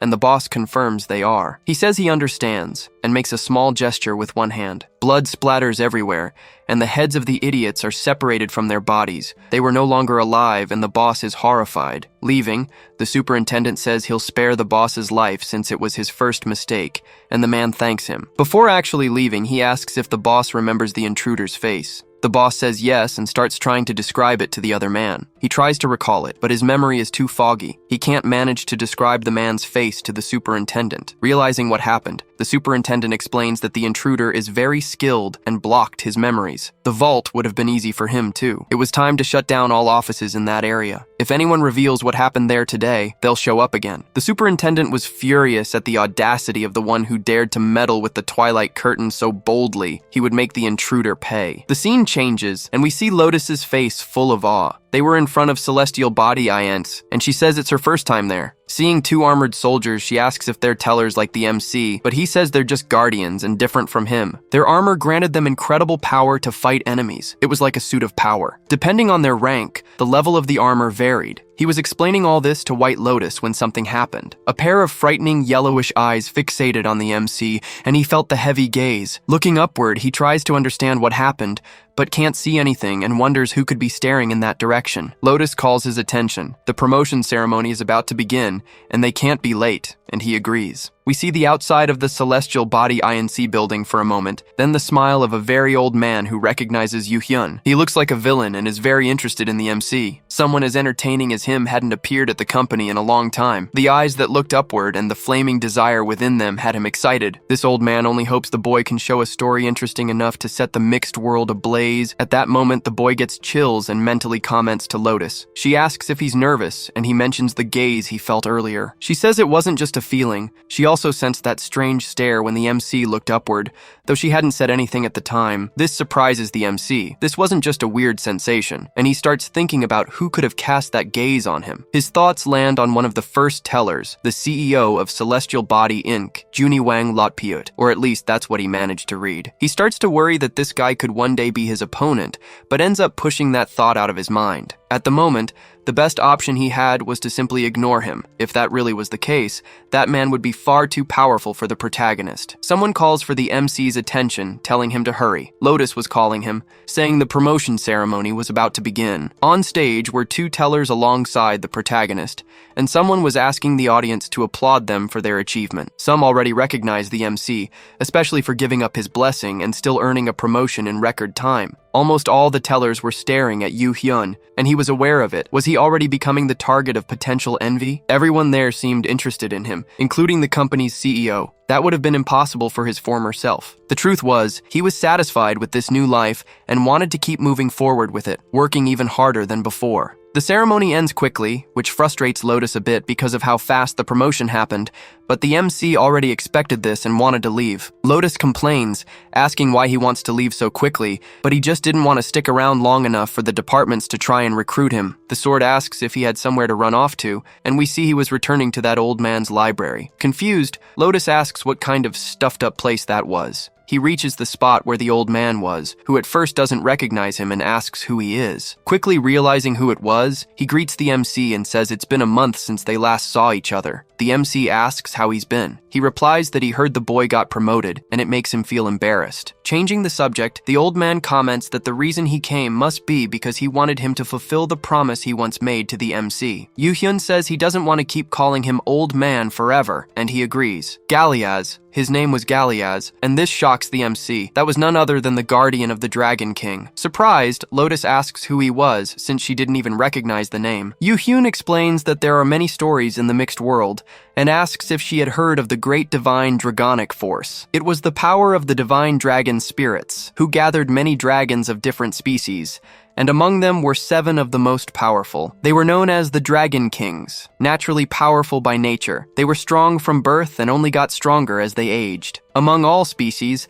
they were the most fitting for the title of king. Unfortunately, among them was one who had been weak since birth, the White Dragon King Sharuriel, who became the guardian of the Dragon King's story. Unlike the others who were born already hailed as kings, the fact that this dragon was born physically and mentally weak was already considered a sin. He was exiled from his group because of it, but with great effort, he eventually reached the Dragon King's stage with the help of a teller. This became a shameful event for dragons, who despised tellers because they never fought and only observed everything. The difference was that this particular teller did the unthinkable. He raised the dragon, the MC of his story, to the title of king. This impressive feat earned that teller the title of Dragon King's guardian, and that teller's name was Galiaz. The old man becomes shy about being recognized and says that's all in the past, but the MC asks why someone as famous as him would be in such a forgotten place. Smiling, the old man gives a very simple answer. He was there by choice, because those who run endlessly without rest end up going mad. Yoo-hyun asks if he should work there when he retires. The old man asks if he's being serious, but the MC was just joking. Laughing, the old man says that was a silly question to ask someone who's still in the middle of the race,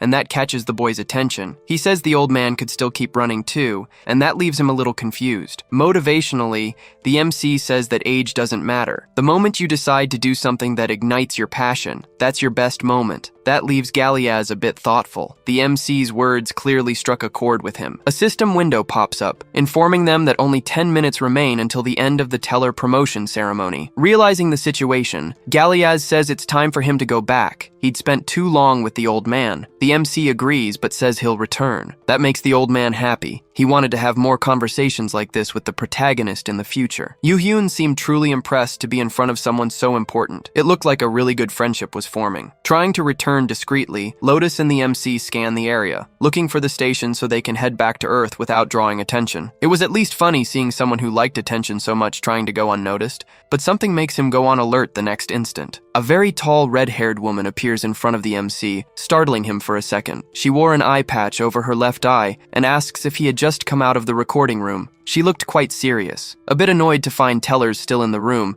he admits he was inside, but when he looks up, he's startled. The woman had a golden book above her head, which makes the MC wonder if she's the head of some department. Curious, she asks if he had a good relationship with the old man from the room, and he says yes. He even knows his name, which impresses her. Quickly, she realizes he might be the famous Kang Yoo-hyun and asks if that's really him, to which the boy confirms yes. That makes her extremely excited, like a child thrilled to meet her idol, and she finally introduces herself as Celestina. The MC seemed fascinating to her, and she asks if the rumors about him giving up his blessing to fight alongside his collector were true. After confirming it's true, she smacks the MC on the head, even more excited to see such a brave teller, something rare these days. After exchanging introductions, she says it's great to meet him and invites him to her department, but he says he's from the storytelling office. Laughing, she says she invited him because she's also from storytelling, specifically the Department of Celestial Beings. The MC had heard of them, a department that only had the elite of the tellers, a place where very few were recruited, as they were all high-ranking. It was quite uncommon to have a department like that within the storytelling office, where size is usually a display of power. Yoo-hyun asks why she invited him to such an exclusive department. Her answer is simple: because I'm the head of it, and you're no ordinary teller. The offer was tempting. fewer restrictions, and a perfect fit for him. But after a moment, Yoo-hyun declined. He decided he wouldn't join any department. He would do everything on his own. Celestina wasn't irritated. Instead, she turned her back and said, "You passed." She now understood why the old man was fond of him. He had a passion that other tellers lacked. He thanked her. She asked if making the offer again would change his mind. "No," he said, "that doesn't mean we can't work together." Celestina was intrigued. Yoo-hyun proposed working as a freelancer for her department. She admitted anyone else making such a bold claim would get beaten up. But from him, it sounded fun, and it was a good idea. Of course, she wouldn't help him for free. "Every favor must be returned," she stated. He agreed completely. As she left to meet the old man, she gave him one last piece of advice. "If you know about the pentagram department, be careful. They won't leave someone like you alone." Yoo-hyun thanked her for the warning. He was already on high alert. In fact, it was better this way, because his ultimate goal was to destroy them completely. And if you enjoyed this recap, don't forget to like the channel and subscribe so you don't miss future videos. Thanks.